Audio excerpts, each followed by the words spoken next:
So this video is all about NumPy. In this video, we are going to see how NumPy arrays are created, how NumPy operations are performed, and it's a really fun-packed video with some project examples as well.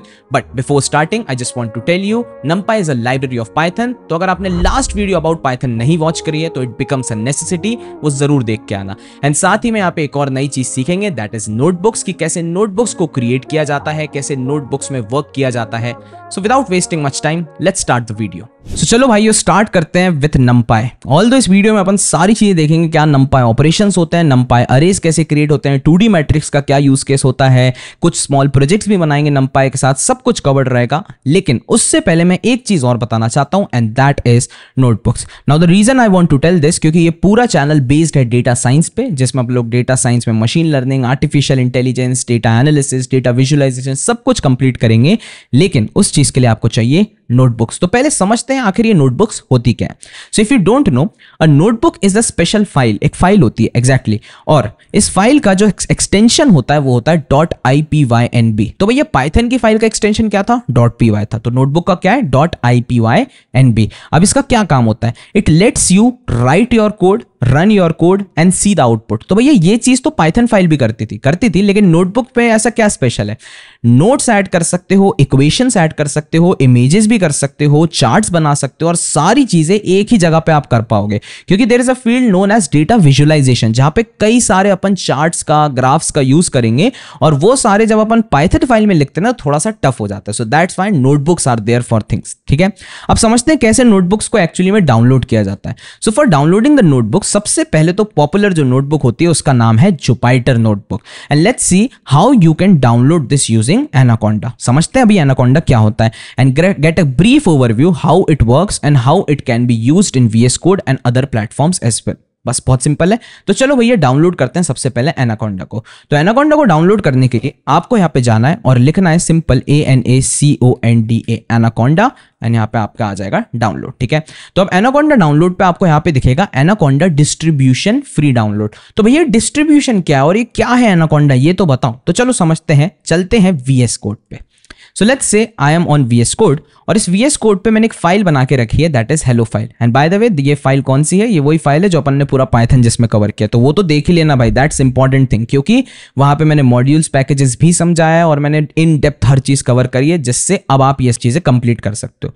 हाँ, मतलब आप सीधे NumPy नहीं पढ़ पाओगे, पहले वो सब चीजें आपको कवर करनी पड़ेगी, पाइथन आनी चाहिए. ठीक है, चलो तो यहाँ पे भैया आ गया def hello. So this is a function that is created inside another file. ठीक है, अब मैं अपनी main.py फाइल पे क्या मैं इस हेलो फंक्शन को यूज कर सकता हूँ? बिल्कुल कर सकते हो, क्योंकि ये बन चुका है एक मॉड्यूल, और आपको बस यहाँ पे लिखना है import HELLO. हेलो को मैंने इंपोर्ट किया, and I am just doing HELLO hello, and just call this hello function and let's run this code, and there you go. Hello this is to greet you, और ये greet you यहीं पे लिखा था. सही है, तो मतलब भैया मैं किसी और फाइल की चीजों को यूज कर पा रहा हूं. सो दिस इज मॉड्यूल. एंड भैया पैकेजेस क्या होते हैं? पैकेजेस होते हैं ये मॉड्यूल्स के अंदर आप मल्टीपल ऐसे मॉड्यूल्स बना दोगे तो ये पूरा एक पैकेज बन जाएगा जिसको अपन यूज कर सकते हैं. अब पाइथन के अंदर इतना आसान था ये सब चीजों को क्रिएट करना, मॉड्यूल्स को, पैकेजेस को, कि लोगों ने इसका इस्तेमाल करना शुरू किया और बना दी कुछ ग्रेट लाइब्रेरीज. उन लाइब्रेरीज में कुछ नाम बताता हूं, जैसे NumPy, Pandas, Matplotlib, Seaborn, scikit-learn और बहुत सारी लाइब्रेरीज, इवन टेंसरफ्लो, पाइटॉर, सारी लाइब्रेरीज हैं अपने पाइथन की. तो इतना आसान हो गया तो लोगों ने बना दिया. अब हुआ क्या, हर एक लाइब्रेरी को यूज करने के लिए पहले आपको उसको इंस्टॉल करना पड़ता है. मतलब जब आप पाइथन इंस्टॉल करते हो तो ये सब प्री बिल्ट नहीं होती, मतलब इनबिल्ट नहीं होता. तो अपन क्या करते हैं, इन सबको इंस्टॉल करते हैं पिप के थ्रू. जब पूरा इंस्टॉलेशन हो जाता है फिर उनको यूज कर पाते हैं. अब क्या हुआ, एक बंदा था, बताऊंगा उसके बारे में भी, सारी चीजें मैंने कवर करी हैं. तो देयर वाज अ पर्सन जिसने क्या बना दिया, एनाकोंडा डिस्ट्रीब्यूशन बना दिया. और एनाकोंडा डिस्ट्रीब्यूशन का बस एक ही काम था, जितनी भी चीजें आपको यूज करनी है, जो भी लाइब्रेरी यूज करनी है, इसमें प्री इंस्टॉल्ड रहेंगे. आपको कुछ खुद से इंस्टॉल करने की जरूरत है ही नहीं. That's very simple. ठीक है, तो अब इसको आपको डाउनलोड करने के लिए सबसे पहले तो आपको एक ईमेल प्रोवाइड करना पड़ेगा, एंड देन आपको उसको सबमिट करना पड़ेगा. वंस यू सबमिटेड, आपको शायद से अपनी ईमेल पे जाके 3-4 चीजें करनी पड़ेंगी और आपको ये पेज दिख जाएगा, and that is download now page. अब डाउनलोड नाउ पेज पे जाके मैं मैक के लिए डाउनलोड करूंगा, आपको किसके लिए करना है, विंडोज के लिए करना है। अब मैंने भैया मैक के लिए करा, एप्पल सिलिकॉन के लिए करा। अब एक चीज मेरे में प्री डाउनलोडेड है, ऑलरेडी डाउनलोडेड, तो मैं उसको डाउनलोड नहीं कर रहा हूं, लेकिन जब आप डाउनलोड करोगे तो थोड़ा बड़ी फाइल होगी क्योंकि सारे पैकेजेस इसी के अंदर है, ठीक है। तो इट्स अ बिग फाइल, और इस फाइल को डाउनलोड करने के बाद बस उसको इंस्टॉल कर लेना। अच्छा भैया इंस्टॉल करते समय एक चीज और, सारी चीजों पे टिक कर देना, जितनी भी चीजें दिख रही हैं। हो सकता है वो आपको वार्निंग भी दिखा दे, कोई दिक्कत नहीं है, जस्ट टिक इट और सब चीजों को इंस्टॉल कर लेना। जब आप इस एनाकोंडा नेविगेटर को इंस्टॉल करोगे थोड़ा सा टाइम लगेगा इंस्टॉलेशन में भी, बड़ी फाइल रहती है। आफ्टर इंस्टॉलिंग अब आपको इसको ओपन करना है, तो मैं VS कोड को बंद करता हूं और ओपन कैसे करेंगे, बहुत सिंपल है। There is a folder and that is numpy YouTube। इसको मुझे ओपन करना है जुपिटर नोटबुक में। कैसे कर सकता हूं, चलो समझते हैं। सबसे पहले आपको जाना है अपने एप्लीकेशंस पे। जब आप डाउनलोड करोगे तो you will get one application and that is anaconda navigator. क्या दिखेगा, anaconda navigator. Let's open this anaconda navigator and it will look like this. इसके अंदर बहुत सारे डिफरेंट टूल होंगे, लेकिन अपन को किस चीज पे फोकस करना है, जुपिटर नोटबुक्स पे। तो यहां पे आपको दिख जाएगा Jupiter notebooks, that is web based interactive computing notebook environment, edit and run human readable talks while describing the data analysis. अलग ही दिख रहा है भैया, डेटा एनालिसिस एंड विजुअलाइजेशन के लिए बनाया हुआ है। चलो ठीक है, समझते हैं। सो लेट्स डू वन थिंग, यहां पे अपन इसको करते हैं लॉन्च। तो लॉन्च कैसे करेंगे, जस्ट लॉन्च पे क्लिक करना और यहां पे आपका एक टर्मिनल ओपन होगा, उस टर्मिनल को ओपन होने देना, सब करने देना, और ये आपके वेब ब्राउजर पे ओपन हो जाएगा। ये ब्राउजर बेस्ड है, वेब पे ही चलता है। चलो ठीक है भैया। अब यहाँ पे आपको बहुत सारी फाइल्स दिख रही हैं, एनाकोंडा प्रोजेक्ट्स, डेस्कटॉप, डॉक्यूमेंट्स, बहुत सारी फाइल्स हैं। तो भैया इन सब फाइल्स का क्या करना है, कुछ नहीं करना है भैया। अब आपको वो फोल्डर को ओपन करना है जो आप ओपन करना चाह रहे थे। कैसे करें भैया, बहुत सिंपल है। यहाँ पे आपको साइड में एक ऑप्शन दिख रहा होगा, लेट मी जूम इन। यहाँ पे आपको ऑप्शन दिख रहा होगा न्यू का, ठीक है। न्यू पे जाना है और आपको ओपन करना है टर्मिनल। क्या ओपन करना है, टर्मिनल। तो ये जो टर्मिनल है ये जुपिटर का टर्मिनल है, ठीक है। This is not your system terminal. और यहां पे अगर आप ध्यान से देखोगे, आप कहां पे हो अभी, आकर्ष व्यास आकर्ष मैकबुक पे हो, और मुझे कौन सा फोल्डर खोलना है, जो मैंने अपने डेस्कटॉप पे बनाया। तो मतलब यहां पे मुझे इसका पाथ चेंज करके अपने जो डेस्कटॉप पे फोल्डर है वहां पे सेट करना पड़ेगा। कैसे करेंगे, कभी भी अगर आपको कोई सी डायरेक्टरी को सेलेक्ट करना है तो आप यूज करते हो CD को, चेंज डायरेक्टरी। फिर मैं लगाऊंगा अपने कोट्स, क्योंकि यहाँ पे कोट्स लगाने पड़ते हैं। मेरे को लगता नहीं विंडोज में जरूरत है इस चीज की। चलो ठीक है भैया, ये लो कोट्स लगा दिए, इन सबको मिनिमाइज करता हूं। और दिस इज द फोल्डर, कहाँ पे, डेस्कटॉप पे है। डेस्कटॉप पे numpy YouTube का जो फोल्डर है, इसका मैं पाथ कॉपी कर लेता हूँ। आपके लिए तो बहुत ही सिंपल है, क्योंकि आपको बस क्या करना है, पाथ कॉपी करने के लिए सिंपली बस आपको क्लिक करना है और कॉपी पाथ लगा देना है, ठीक है। तो भैया मैंने इसका पाथ कॉपी कर लिया, there you go. And after copying the path, I will just again go to my Brave browser. Where is the browser? There you go. और यहाँ पे मैं CD के अंदर उस पाथ को लिख दूंगा। अभी मैं /desktop पे पहुंचा हूँ। /desktop पे जाके अपने को और आगे जाना है, and that is PYTHN, numpy YouTube लिखा है ना मैंने। फोल्डर का नाम क्या था अपने, the folder name is numpy YouTube. Yes, exactly. तो यहाँ पे जाएंगे and there you go, NUMPY numpy YOUTUBE YouTube, and there you go। मैंने बंद करा और जैसे मैं एंटर दबाऊंगा, now I am inside numpy YouTube। बहुत सिंपल, ठीक है। और अब यहाँ पे मैं एक और लाइन लिखूंगा, and that is JUPYTER, Jupiter NOTEBOOK, book, Jupyter notebook. That's it, बस इसके अलावा कुछ मत लिखना और एंटर दबा देना। अब आपके पास थोड़ा सा कुछ लिखा आएगा, एंड देयर यू गो। अब आपकी फाइल ओपन हो चुकी है, and that is inside a folder. आ रही है इतनी बात समझ। तो ये जो पहले होम पेज था उसको बंद कर दो, कोई दिक्कत नहीं, क्योंकि आपका टर्मिनल अब भी रन कर रहा है। सो अब इसके अंदर अब मैं कुछ काम करना चाह रहा हूं। Let's say I want to create something. भैया कैसे क्रिएट करूंगा, बहुत सिंपल है। यहां पे आप जाओगे न्यू पे, और न्यू पे दबाओगे यहाँ पे पाइथन कोंडा एनवायरमेंट बेस पे, बस यहाँ पे आपने दबाया, एंड देयर यू गो, आपकी एक जुपिटर नोटबुक ओपन हो चुकी है। बस यही करना है। So this is the process that you have to follow. क्या भैया इतना लंबा प्रोसेस करना पड़ेगा? देखो ये मैंने इसलिए बताया क्योंकि ये बेस प्रोसेस है, ये सब लोग फॉलो कर सकते हैं।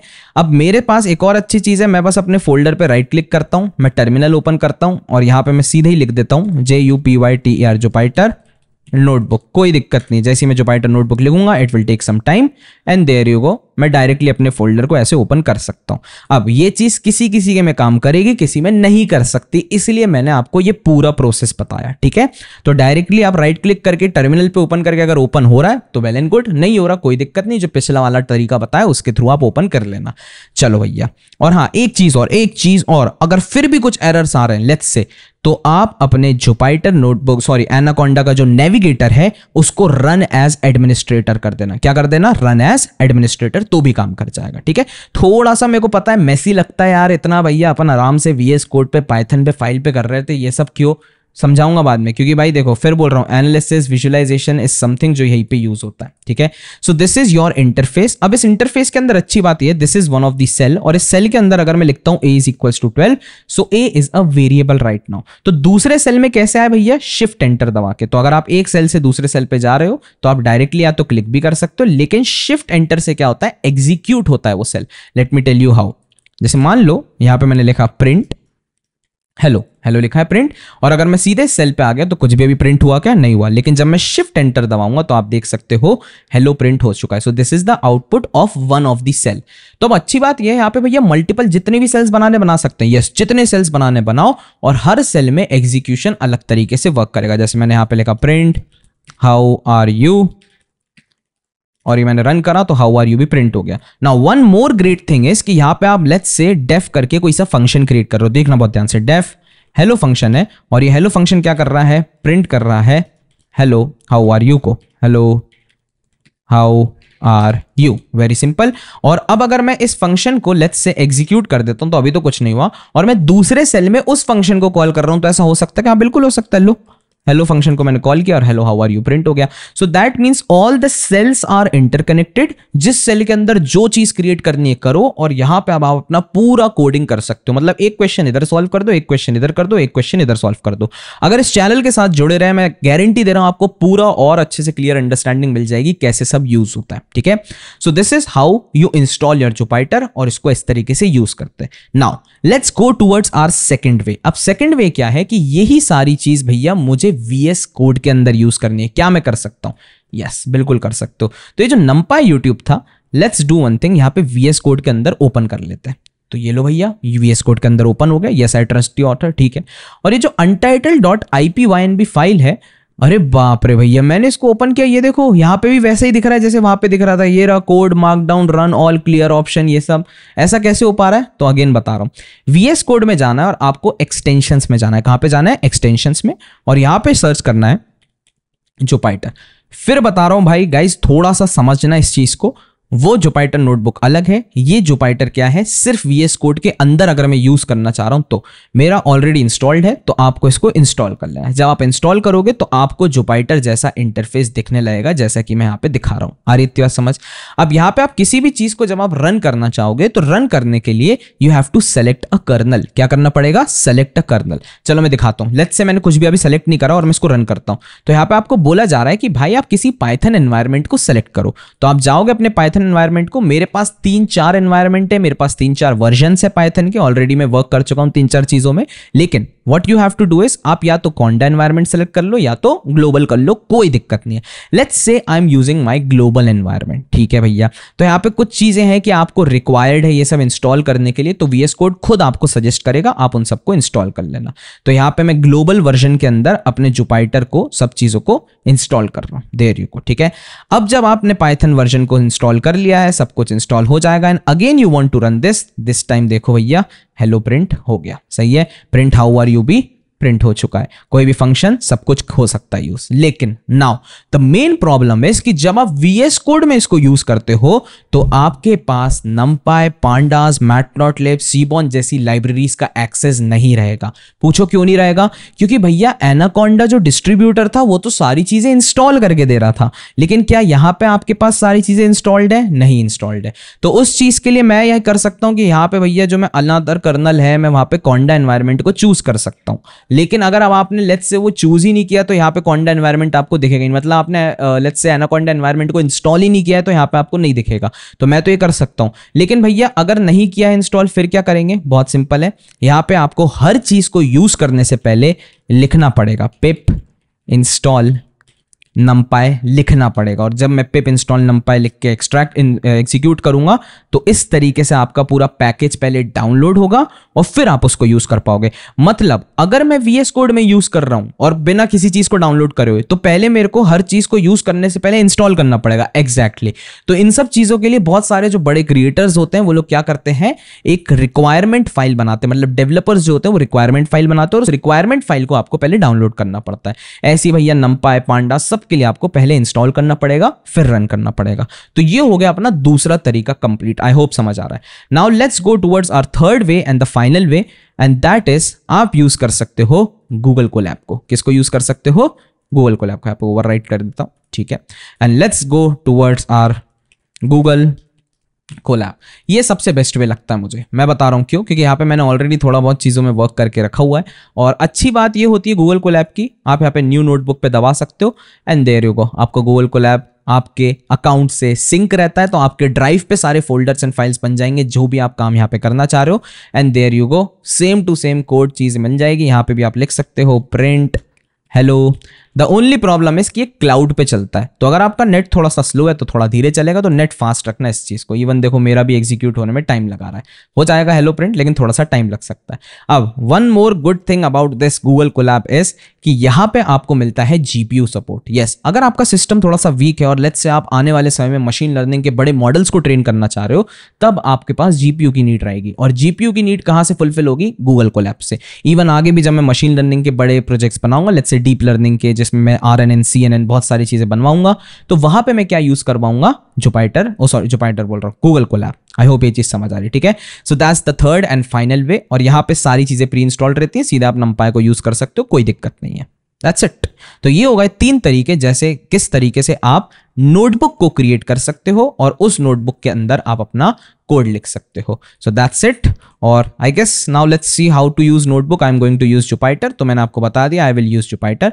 अब इस जुपिटर में थोड़ी बहुत सेटिंग्स भी कर लेते हैं। फॉर सेटिंग्स में आप जाओगे थीम्स में, और थीम्स में मैं सबसे पहले तो जुपिटर डार्क कर लूंगा। आपकी आंखों को भी थोड़ी संतुष्टि मिलेगी डार्क थीम देखने में, ठीक है। And there is one more thing जो मैं चाहता हूं, आप जाओगे यहाँ पे सेटिंग्स ऑफ एडिटर में, और यहाँ पे नीचे दिखोगे, और late me see, yes, enable auto complete पे आप क्लिक कर देना। कहां पे कर देना? इनेबल ऑटो कंप्लीशन पे। सेटिंग्स में जाके इनेबल ऑटो कंप्लीशन, क्योंकि अगर आप इनेबल नहीं करोगे तो आपके थोड़ी सी दिक्कत होगी, क्योंकि डेटा साइंस में बहुत सारी ऐसी चीजें जो आपको पता होनी, मतलब numpy को यूज करोगे, there are thousands of functions, तो हो सकता है आपको ना याद आए, तो आपके पास ऑटो कंप्लीशन रहना चाहिए। दैट्स इट, ठीक है। And there is one more thing, and that is यहाँ पे ऑटो क्लोज ब्रैकेट्स। अगर ये ऑटो क्लोज ब्रैकेट्स पे टिक नहीं है सेटिंग्स में, तो इस पे भी टिक कर देना, बस। That's it. तो ये हो गया पूरा सेटअप, और इस सेटअप के अंदर अब अपन फाइनली स्टार्ट करेंगे with learning numpy। That's it. अब numpy को स्टार्ट करने से पहले I want to tell you something about numpy, कि कैसे एक्चुअली में numpy की ओरिजिन स्टोरी बिगिन हुई थी और कहां से numpy आया है। स्टार्ट करते हैं।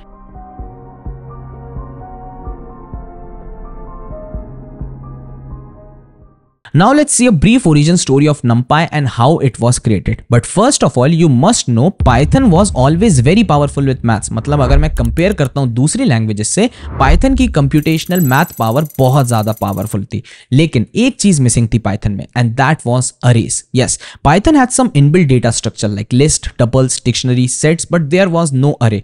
और इसी चीज को सॉल्व करने के लिए 1995 में जेम ह्यूगिन करके क्रिएटर थे, he created numeric library. Yes, the name was numeric library.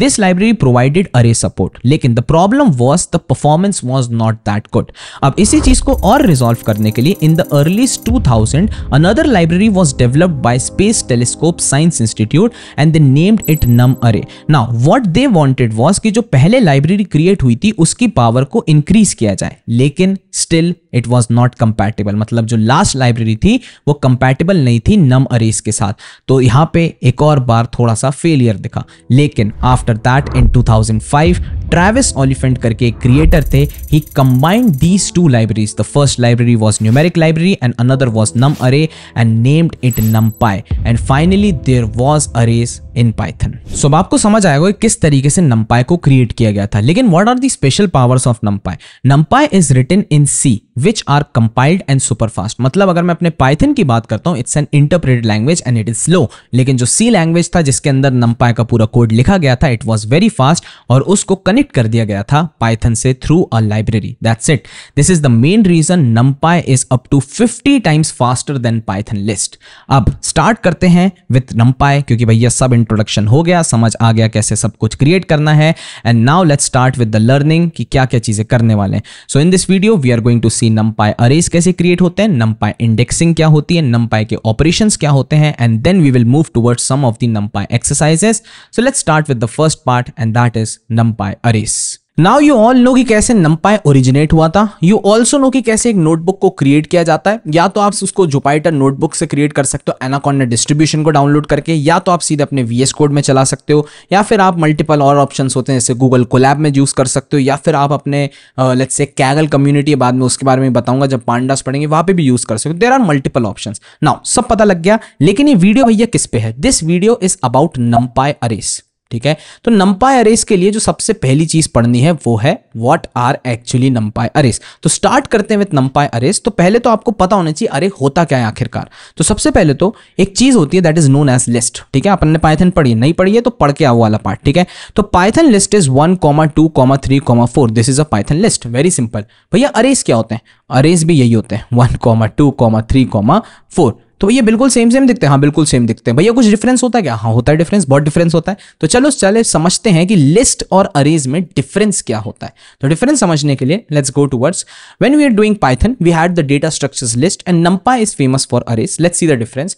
तो सबसे पहले तो देयर आर सम फीचर्स और ये फीचर्स के बेसिस पे मैं डिफरेंशिएट करूंगा. तो पहला है डेटा टाइप्स. ठीक है, तो जो पाइथन लिस्ट होती है उसमें आप मल्टीपल डेटा टाइप्स रख सकते हो. जैसे अपने पास लेट्स से एक लिस्ट के अंदर एक और लिस्ट रख लो, फिर उसके बाद डिक्शनरी भी रख सकते हो आप, इंटीजर्स, फ्लोट, कॉम्प्लेक्स वेरिएबल्स, आप कुछ भी रख सकते हो. मल्टीपल मतलब हेट्रोजीनियस नेचर होता है. लेकिन अगर मैं numpy arrays की बात करता हूं, इसके अंदर आप सिर्फ सेम डेटा रख सकते हो.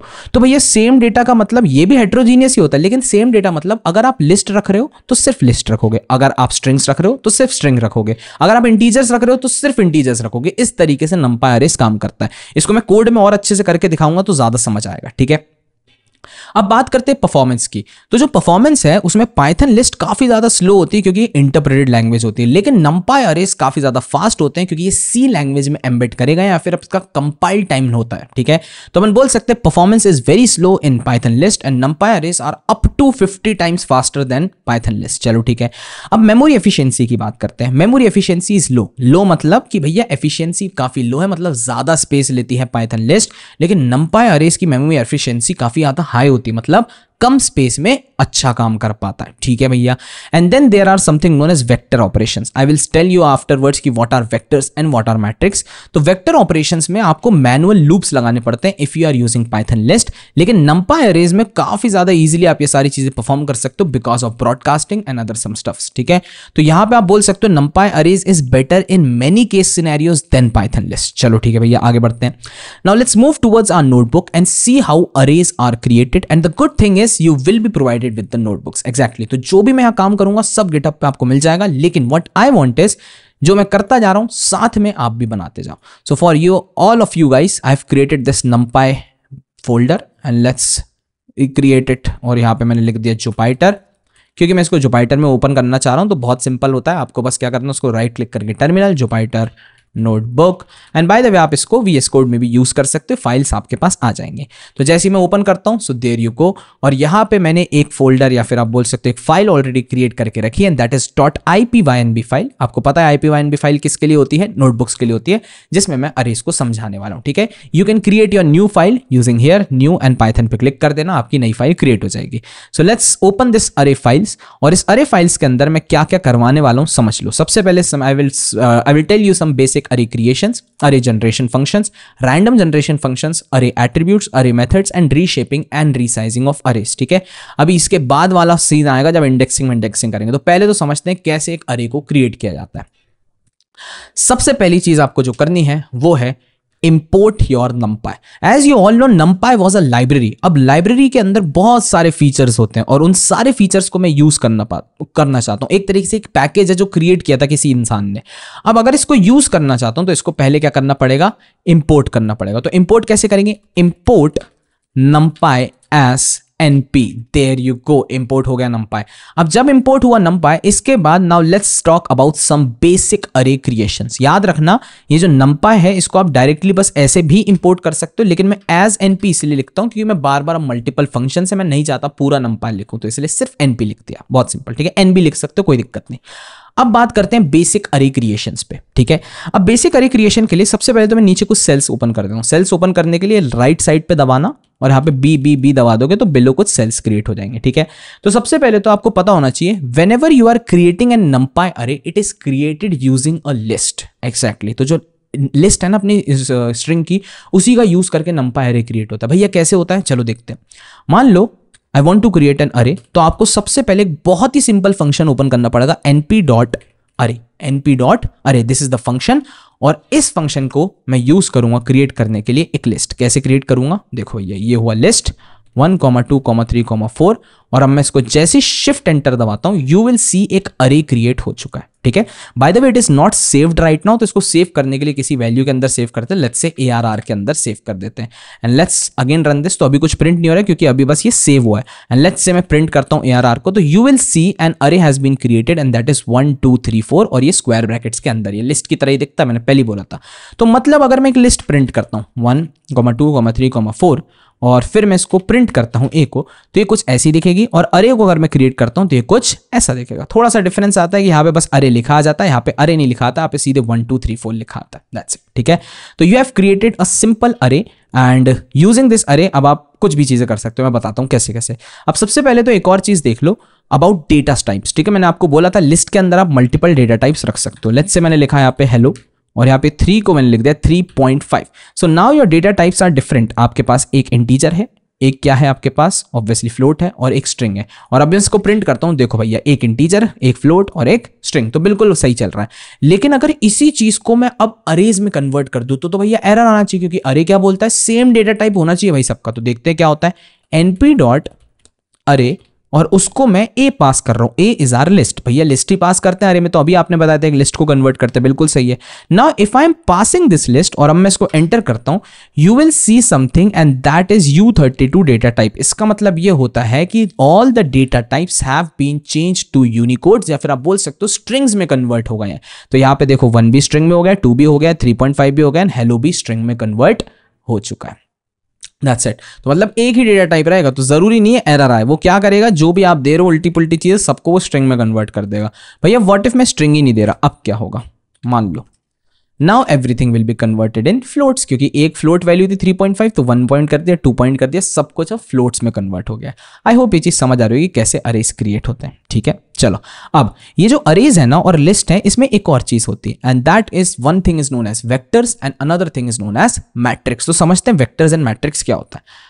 वेक्टर्स आर समथिंग जो एक सिंगल 1 डायमेंशनल स्पेस में क्रिएट होते हैं। मतलब आपने एक लिस्ट क्रिएट करी, let me do one thing, यहाँ पे थोड़ा सही कर देता हूं। तो मैंने एक लिस्ट क्रिएट करी 1, 2, 3, 4, 5। सो दिस इज 1 डायमेंशनल। 1 डायमेंशनल मतलब एक ही रो के अंदर सारी चीजें हैं, ठीक है। लेकिन जो मैट्रिक्स होता है वो होता है 2 डायमेंशनल, मतलब अब आपके पास multiple rows and multiple columns होंगे। कैसे हो सकते हैं, तो इस चीज को क्रिएट करने के लिए what you have to do is आप एक अरे क्रिएट करोगे, उस अरे के अंदर एक और अरे क्रिएट करके 1, 2, 3 यहां पास कर दोगे। Then you will again give an array 1, फिर 1, 2, 3 हो गया, 4, 5, 6 पास कर दो, एंड देन 6 के बाद 7, 8 और 9 पास कर दो, ठीक है। और अब ये क्या हो चुका है, ये एक मल्टी डायमेंशनल लिस्ट क्रिएट हो गई है। लेकिन द प्रॉब्लम इज जो लिस्ट है वो अरेज, मतलब लिस्ट जो है वो मल्टी डायमेंशनल को सपोर्ट ही नहीं करती। मतलब चलो समझा रहा हूं, बहुत ध्यान से देखना। I am again creating a L list, और इस लिस्ट के अंदर आई एम क्रिएटिंग 1 2 डायमेंशनल लिस्ट। तो यहां पे मैंने कर दिया 1, 2, 3, देन आई एम डूइंग 4, 5, 6, अरे what I'm doing 4, 5, 6, and then I'm doing 6 हो गया है 7, 8, 9, ठीक है। लेट्स सी दिस लिस्ट, और ये लिस्ट क्रिएट करने के बाद आई एम प्रिंटिंग दिस लिस्ट। तो ये लिस्ट कुछ इस तरीके से दिख रही है 1, 2, 3, 4, 5, 6, 7, 8, 9। सो this is again looking like a 1 dimensional thing. लेकिन अगर मैं इसी चीज को अरे में कन्वर्ट करता हूं तो you will see the magic and that is np.array, और उसके बाद मैं L के अंदर मैं इसको पास कर देता हूं, मतलब अपनी लिस्ट को पास करता हूं, and you will C now it is looking like a 2 dimensional thing, ठीक है। So this is what 2 dimensions, and the 1 dimensions is very simple. आप सिंपल एक वेक्टर क्रिएट करते हो, ठीक है।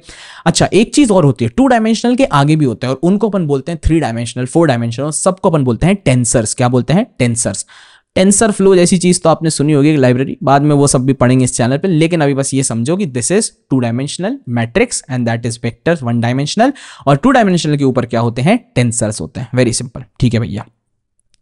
समझ आ गया कि भैया अरे होता क्या है, कैसे क्रिएट होता है और क्या होता है 2D मैट्रिक्स, और अरे के अंदर 2D क्रिएट हो सकता है। नाउ लेट्स सी सम अरे जनरेशन फंक्शन की कैसे आप अरेज को जनरेट कर सकते हो। सो फॉर जनरेटिंग समथिंग सबसे पहली चीज जो है वो है रेंज फंक्शन, ठीक है।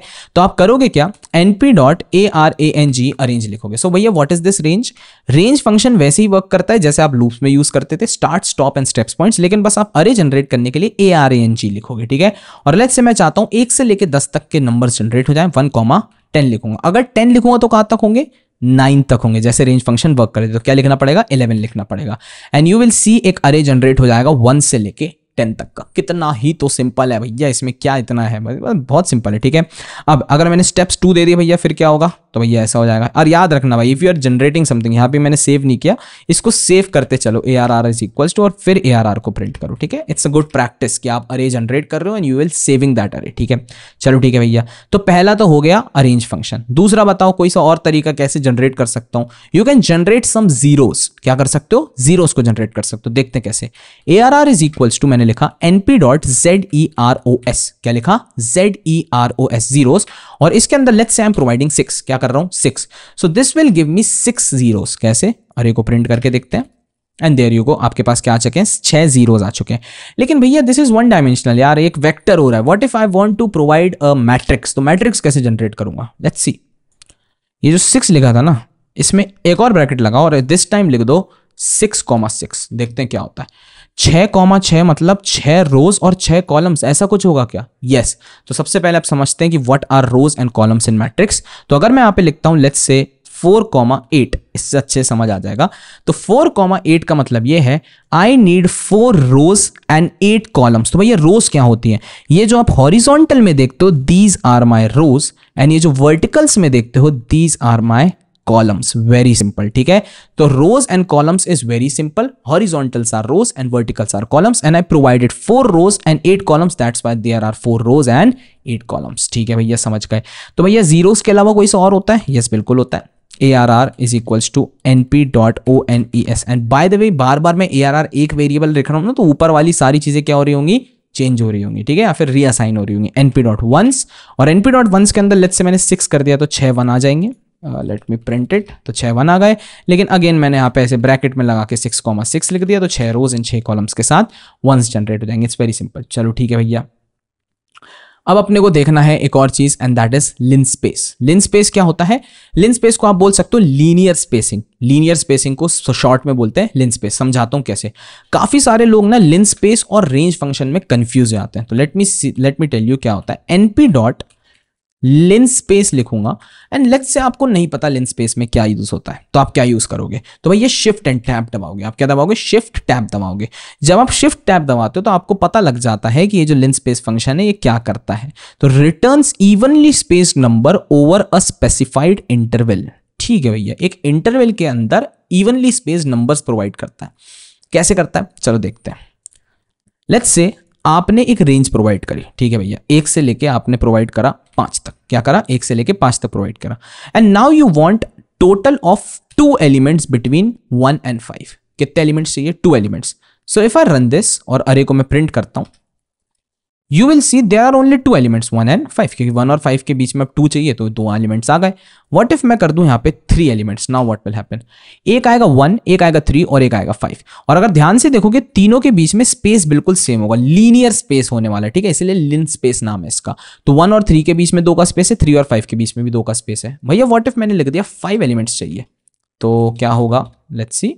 अगर आप 5 एलिमेंट्स लिखते हो तो बिल्कुल भैया 1 1 का स्पेस आ गया, 1 2 3 4 5। बहुत सिंपल, ठीक है भैया।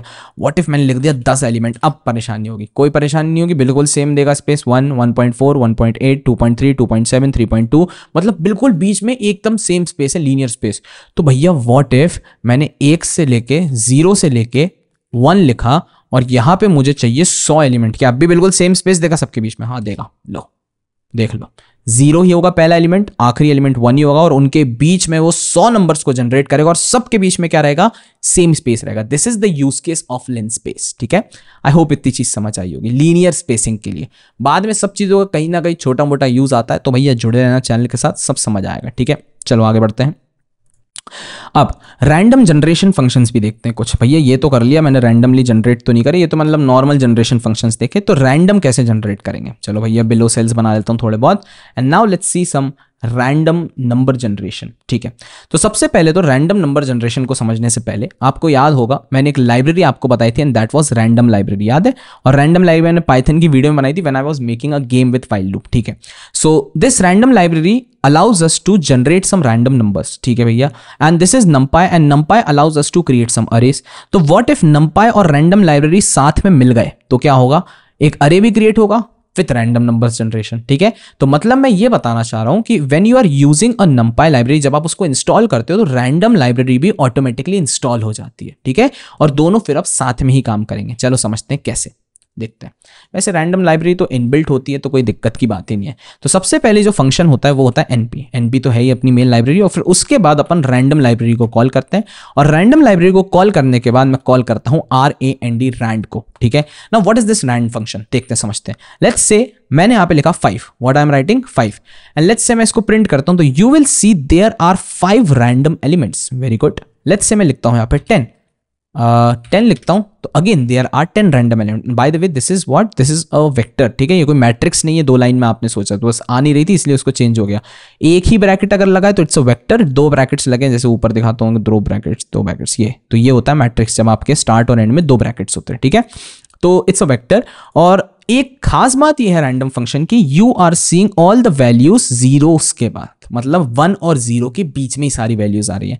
And this is the concept of normalization in statistics. ठीक है, एक कॉन्सेप्ट होता है, बाद में हो सकता है मैं स्टैट्स भी पढ़ाऊं इस चैनल पे, हो सकता है क्या कंफर्म पढ़ाऊंगा, बट देखते हैं, चलो उसका अभी बाद में बात करते हैं। लेकिन this is a concept of normalization. ठीक है, there is a concept of standardization as well, जिसमें 3 और -3 के बीच में ही सारी वैल्यूज आती हैं, एंड 0 और 1 के बीच में जब वैल्यूज आती हैं this is normalization and this is standardization. ठीक है, अब मान लो मुझे स्टैंडर्डाइजेशन में चाहिए सारी वैल्यूज, तो उसके लिए क्या करेंगे, एक और फंक्शन है np.random.randn लिखना पड़ेगा इस पर। ठीक है, randn, और यहाँ पे अब मैं लेट्स से लिखता हूँ 10। तो अब जो 10 एलिमेंट्स आएंगे, देखो यहाँ पे 1 तक पहुंच चुके हैं, 1 के ऊपर भी जा रहे हैं, अगर एक और बार तो 2 तक भी पहुंच जाएंगे किसी ना किसी में। तो देखना एक और बार करता हूँ, come on, I need a 2 element, there you go, is there any 2 elements, no, अरे यार randomly साला 2, ये देखो आ गया 2.33। ठीक है, so that means this is a concept of standardization में क्या होता है, -3 से +3 के बीच में सारी चीज़ें आती हैं।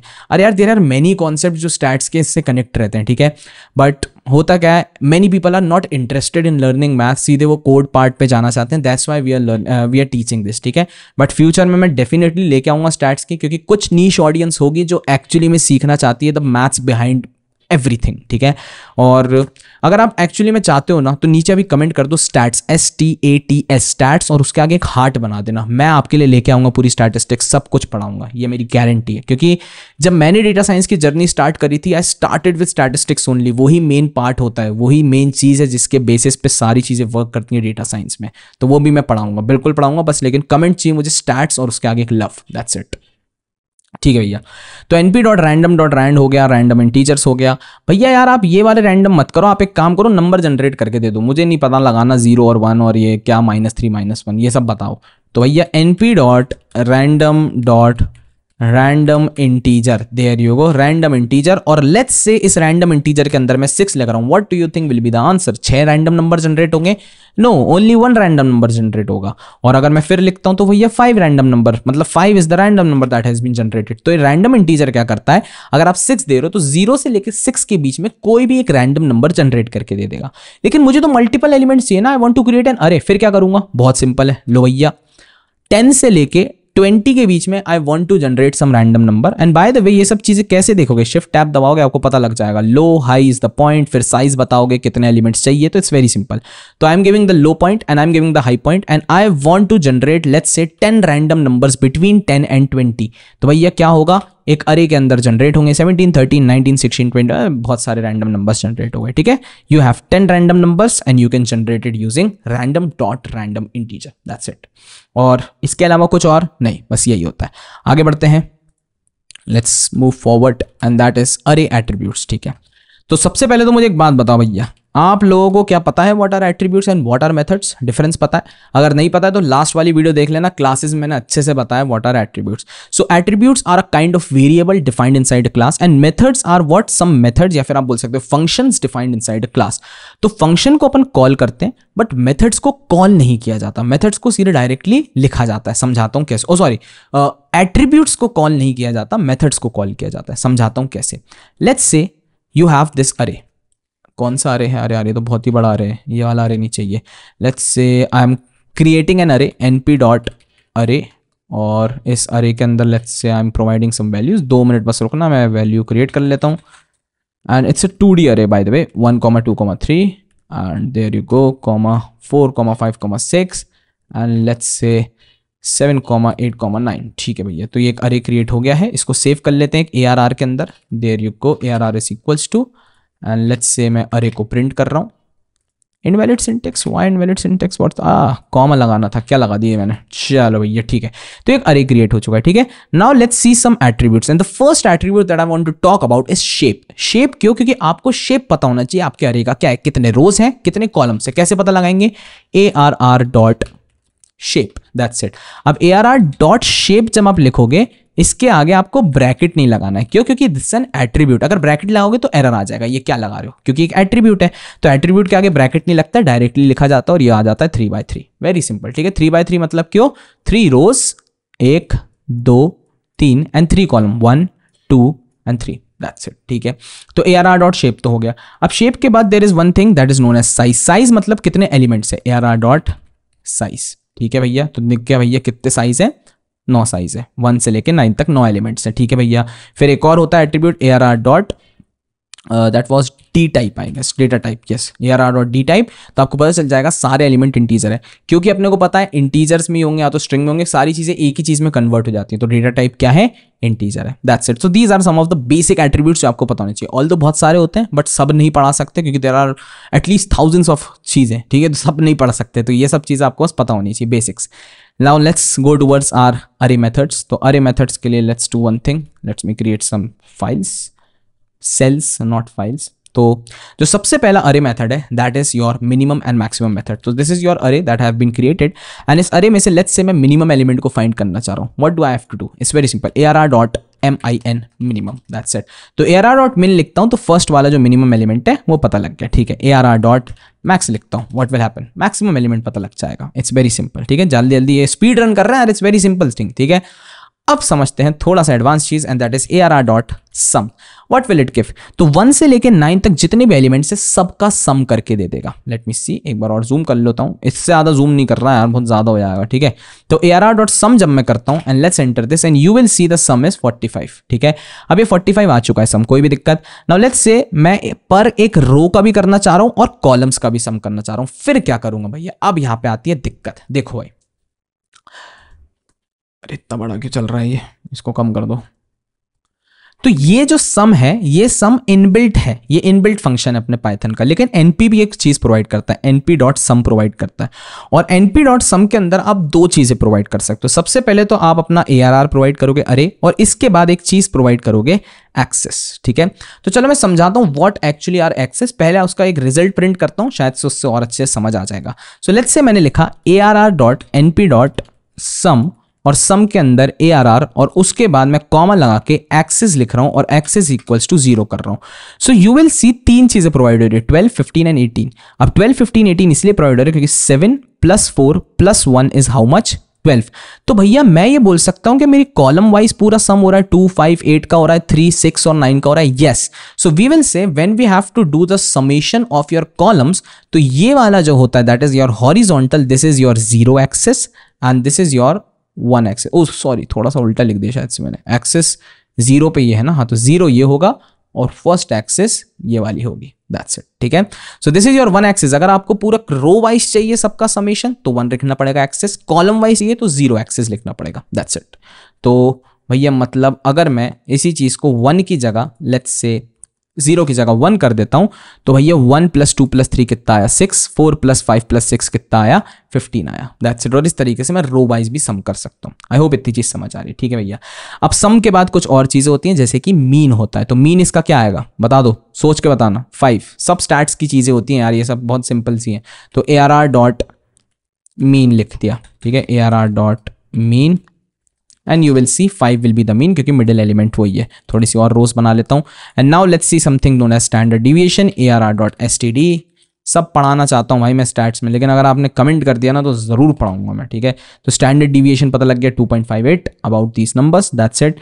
अब इसके बाद एक और चीज आती है that is arg max and arg minimum. ठीक है, तो ARR डॉट ARG मैक्स, और कुछ ज़्यादा खास चीज़ नहीं है। आर्ग्यूमेंट मैक्स मतलब ये रहता है कि जो आपका मैक्सिमम एलिमेंट है उसका इंडेक्स क्या है। तो 9 जो आपका मैक्सिमम एलिमेंट है उसका इंडेक्स क्या है 8 है। ठीक है, और ARR डॉट ARG मिन, इसमें आपको पता लग जाएगा 0th इज द इंडेक्स जहां पे आपका एक मिनिमम एलिमेंट है and that is 1। Very simple. ठीक है, now let's do the last thing for this section and that is reshaping and resizing. फिर मूव करते हैं दूसरे पे दैट इज इंडेक्सिंग पे। तो रीशेपिंग एंड रीसाइजिंग का मतलब ये होता है कि भाई आपके पास एक अरे आप उसको रीशेप करना चाह रहे हो। चलो इस चीज के लिए मैं काम करता हूं, np डॉट अरेंज से करता हूं और एक अरे जनरेट करता हूं जो कि 1 से लेके 31 तक रहेगा। सो यू विल हैव दिस अरे, 1 से लेके 30 तक सारे एलिमेंट्स होंगे इसमें। ठीक है, एंड लेट्स से मैं इसको सेव कर देता हूं ARR के अंदर and let me print the ARR। So this is your अरे। अब इस अरे को आप क्या करना चाहते हो ना, ये क्या है एक 1D मैट्रिक्स या फिर आप बोल सकते हो इट्स अ वेक्टर। आप इसको कन्वर्ट करना चाहते हो किसमें 2D मैट्रिक्स में या फिर एक मैट्रिक्स के अंदर ही क्रिएट करना चाहते हो। तो कैसे करेंगे, बहुत सिंपल है। देखो भाई सबसे पहले तो if you want to reshape that array तो आपको एक फंक्शन कॉल करना पड़ेगा and that is ARR dot reshape. ठीक है, और जब आप रीशेप फंक्शन को कॉल करते हो इसके अंदर एक चीज पूछी जाती है व्हाट्स द शेप। ठीक है, अब भैया शेप क्या है वो समझते हैं। तो शेप मतलब ये है कि आप इसको 5/5 में कन्वर्ट कर दो। अब समझना, you need 5 rows and 5 columns. लेकिन अगर आप 5 रोज एंड 5 कॉलम्स लोगे तो टोटल एलिमेंट्स कितने आ पाएंगे, सिर्फ 25 एलिमेंट्स आ पाएंगे। लेकिन how many elements I have 30 elements. So आपको ध्यान रखना पड़ेगा if you are reshaping something तो आपके एलिमेंट काउंट्स भी सेम आने चाहिए। सो दैट मीन्स अगर मैंने 6/5 का शेप बोला तो 6/5 से कितना होंगे, टोटल 30 एलिमेंट्स हो जाएंगे। So I need 6 rows and how many columns, 5 columns. That's it. ठीक है, तो चलो भैया रीशेप कर देते हैं। It's very simple, ARR reshape और मैंने लिखा 6 rows and 5 columns and there you go भैया, ये हो गए 6 रोज एंड ये हो गए अपने 5 columns. This is how you can do this. और ये रीशेप कर दिया। और रीसाइज का मतलब यही होता है कि जो अरे के अंदर आपका ऑलरेडी क्रिएटेड था उसी के अंदर आप अरे को सेव कर दो एंड देयर यू गो, ये हो गया रीसाइज। ठीक है, और फिर अब आप जब भी अरे को करोगे कॉल हर बार वो उसी साइज में आएगा। That's it. This is how you do this reshape and resize. तो अपना फर्स्ट सेक्शन कंप्लीट हो गया, दैट इज अबाउट बेसिक्स, की कैसे एक अरे क्रिएट होता है, क्या क्या उसके बेसिक फंक्शंस होते हैं। अब जो सेकंड वाला फेज होगा उसमें अपन देखेंगे कैसे ब्रॉडकास्टिंग होती है, कुछ ऑपरेशंस देखेंगे अरे के, अरे में अपन स्लाइसिंग, इंडेक्सिंग देखेंगे एंड मल्टीपल चीजें देखेंगे। तो मिलते हैं नेक्स्ट सेक्शन में। आपके लिए तो एक ही वीडियो है, तो चलो चलते हैं नेक्स्ट सेक्शन के लिए। Bye. So now we have understood how arrays work, लेकिन सिर्फ यहीं पे नहीं रुकना है क्योंकि अब अपने को समझना है अरे इंडेक्सिंग को, फिर उसके बाद अरे ऑपरेशंस भी समझने एंड एक्सरसाइजेस भी देखनी है। So there are multiple things still left, तो आपको सारे कंप्लीट करने क्योंकि NumPy जो है भाई मान लो बहुत ज्यादा इंपॉर्टेंट है। आगे डेटा साइंस के फ्यूचर में आपको जितनी भी चीजें पढ़ोगे कहीं ना कहीं आपको NumPy का यूज आते ही रहेगा। तो चलो स्टार्ट करते हैं विद अरे indexing. And in array indexing what we are going to learn is indexing and slicing of vectors, की कैसे वेक्टर्स को स्लाइस करते हैं, कैसे इंडेक्सिंग एंड स्लाइस करते हैं मैट्रिक्स को, and then we will also see something known as boolean indexing. तो चलो भैया स्टार्ट करते हैं with the first thing and that is very simple, import NumPy as NP। I guess मुझे समझाने की जरूरत नहीं है क्योंकि अरेज को क्रिएट करने के लिए ही NumPy चाहिए रहता है। अब let's start with the indexing and slicing of vectors. तो I will create some cells below it and let's create a simple array जिसके अंदर मैं इंडेक्सिंग करूंगा। तो np dot array create, let's do one thing, np dot array की जगह arange use कर लेते हैं। That's it, np dot arange, और इसके अंदर मैं एलिमेंट्स लूंगा 11 से लेके 21 तक। That's it. ठीक है, और अगर मैं इसको एग्जीक्यूट करता हूं यू विल गेट दिस अरे with 11 to 21 elements. Now let's say मैं इसको सेव कर देता हूं अरे के अंदर एंड आई विल प्रिंट दी अरे, देयर यू गो। तो एक अरे क्रिएट हो चुका है and now let's do the slicing part, not slicing, indexing part first. तो अगर आपने इंडेक्सिंग पढ़ी है ऑलरेडी लिस्ट की पाइथन में तो काफी ज्यादा आसान हो जाएगा क्योंकि यहां पे जो इंडेक्सिंग चलती है वो बिल्कुल लिस्ट जैसी चलती है। So that means the first element index is 0, then 1, then 2, then 3, 4, 5, 6 and so on. I hope ये चीज समझ आ रही है, ठीक है। सो लेट्स से अगर मेरे को भैया 17th एलिमेंट या 17 को प्रिंट करना है तो कैसे करूंगा? आई will print the 6th index. कैसे कर सकता हूं? जस्ट कॉल योर अरे, और कॉल करने के बाद आपको लगाना है एक स्क्वायर ब्रैकेट, और स्क्वायर ब्रैकेट के अंदर इंडेक्स प्रोवाइड करना है जिसको आप प्रिंट करना चाह रहे हो। It's very simple. तो भैया मैंने 6 कर दिया एंड देयर यू गो। अगेन बोल रहा हूं Python is the base thing, तो पहले पाइथन आनी चाहिए। अगर नहीं देखिए तो लास्ट वीडियो देखो, फिर ही इस पे आना, ठीक है। So I have printed the first element 17 and now let's say मैं 6 की जगह लिख देता हूं 9। फिर क्या होगा भैया प्रिंट? ऑब्वियसली 20 हो जाएगा क्योंकि 9th इंडेक्स पे कौन है? 20। तो इट्स वेरी सिंपल। तो इंडेक्सिंग तो भैया समझ आ गई। What about slicing? देखो भैया स्लाइसिंग क्या होता है ना कि आप किसी एक पोर्शन को रिमूव करना चाह रहे हो। लेट्स से 12, 13, 14 एंड 15 को, ये 4 नंबर्स को आप रिमूव करना चाह रहे हो। तो स्लाइसिंग में भी थोड़ा बहुत यूज केस आता है रेंज जैसी चीज का, जैसे कि एक होता है स्टार्ट पॉइंट, एक होता है एंड पॉइंट। तो लेट्स अंडरस्टैंड कैसे किया जाता है। तो सबसे पहले तो ये देख लो कि कौन से एलिमेंट तक चाहिए मुझे। ये है फर्स्ट एलिमेंट 0, 1, 2, 3, 4th एलिमेंट तक चाहिए और ये है 5th एलिमेंट, ठीक है। तो आई नीड दिस पोर्शन, इतने पोर्शन को मैं स्लाइस करना चाहता हूं। कैसे करूंगा? बहुत सिंपल है। तो अरे में सेम चीज करनी है। You have to make a bracket, और इस ब्रैकेट के अंदर what you have to do is you have to select the first element जिससे आप स्टार्ट करना चाहते हो, ठीक है। I want to start from 12, तो मैंने 1 लिख दिया। एंड फिर आपको लगाना पड़ता है कॉलन्स। क्या लगाने पड़ते हैं? कॉलन्स। और कॉलन्स का मतलब ये होता है कि now you want to go towards an element, या फिर आप बोल सकते हो अपना एंड पॉइंट लिखना चाहते हो। स्टार्ट पॉइंट क्या है स्लाइसिंग का? 1 and and point is 4। Now the problem is अगर मैं 4 लिख दूंगा तो क्या होगा? 12, 13 एंड 14 हो गया, लेकिन क्या भैया 15 स्लाइस हो पाया? नहीं हो पाया। So if you want to go towards 15 तो आपको क्या लिखना पड़ेगा? 5 लिखना पड़ेगा, 16 तक लिखना पड़ेगा। It's very simple. तो जो भी आप लास्ट एलिमेंट लिखते हो वहां तक आपको नहीं लिखना है, उसके एक प्लस तक लिखना है। So now let's execute and you will see 12, 13, 14 and 15 are sliced out. Very simple, ठीक है। Now there are some default values as well. तो अगर आप स्टार्टिंग वैल्यू नहीं देते, लेट्स से मैंने छोड़ दिया और मैंने बस ये लगा के 5 लिख दिया। Now what will happen? Starting value automatically default पे 0 सेट हो जाएगी, तो 0 से लेके 4 तक अब स्लाइस हो जाएगा। देख लो भैया 11 भी आ जाएगा। एंड व्हाट इफ भैया मैंने लास्ट वाली वैल्यू भी छोड़ दी, तो डिफॉल्ट क्या होती है? डिफॉल्ट आखिरी तक चली जाती है। There you go. If you enter this तो पूरा ही आ जाएगा स्लाइस्ड आउट, ठीक है भैया। व्हाट इफ मेरे को 14 से लेके 20 तक स्लाइस करना है? So I will start from 3 and go till the end. अब एंड कुछ लिखने की जरूरत नहीं है क्योंकि भैया मेरे को पता है लास्ट तक ही जाना है। So let's execute this. देख लो भैया 14 से लेके 20 तक स्लाइस आउट हो गया। एंड लेट्स से भैया आपने कर दिया 14 से लेके जितना भी स्लाइस आउट करना था। व्हाट इफ मेरे को ऐसा चाहिए कि पहले हो 14, फिर हो 16, फिर हो 18 और फिर हो 20, मतलब ये 15, 17 और 19 प्रिंट ना हो। So what you can do is you can make 2 columns, और जो थर्ड कॉलम के बाद आता है that thing is known as steps, कि कितने स्टेप्स लेने स्लाइसिंग में। सो लेट्स से मैंने स्टेप्स ले लिए 2 के। Now what will happen? The 14 number will be there, then 15 will be skipped because there are now 2 steps, and we will go towards 16, then 18 and then 20. So this is how you can slice your array. It's very simple, ठीक है। तो मतलब slicing is very simple, आपको बस ये लिखना है, और साथ में अगर आप किसी एक सिंगल एलिमेंट को करना चाह रहे हो टारगेट, तो आप ऐसे लिख सकते हो। There you go. सो इसमें आई डोंट थिंक इससे ज्यादा कुछ समझाने की जरूरत है क्योंकि ये चीज आप पहले से कर चुके हैं। And by the way if you are slicing something you can save it somewhere. तो लेट्स से मैंने लिख दिया ARR slice, SLIC slice is equals to, and you can save it in ARR slice and then I can print slice, और अब मैं इस पे अपने ऑपरेशंस परफॉर्म कर सकता हूं। बाय द वे अगर मैं इस पे कुछ ऑपरेशंस परफॉर्म करूंगा तो ओरिजिनल अरे भी चेंज हो जाएगा। ये सब मैं बताऊंगा नेक्स्ट वाले पार्ट में, दैट इज अरे ऑपरेशंस, ठीक है। चलो आगे चलते हैं। And now let's C numpy indexing and slicing of matrix, क्योंकि ये चीज आप लोगों ने पाइथन में नहीं देखी थी। ये ऊपर वाली चीज तो अगर पाइथन करा हुआ है तो आपको पता है। नाउ लेट्स सी कि कैसे आप एक मतलब मल्टी डायमेंशनल या फिर 2D मैट्रिक्स को करते हो स्लाइस। तो देखते हैं। A is equals to let's say ARR is equals to ARR is equals to NP dot arange, और वापस से मैं वही कर रहा हूँ NP डॉट अरेंज, और इस बार मैं एलिमेंट्स ले रहा हूँ वापस से 1 से लेके लेट्स से मैं लेना चाहता हूँ 30 तक, लेट्स सी, ठीक है। एंड इसके बाद में जो एलिमेंट्स आएंगे उनको मैं रीशेप करना चाहता हूँ, 31 लिखना पड़ेगा।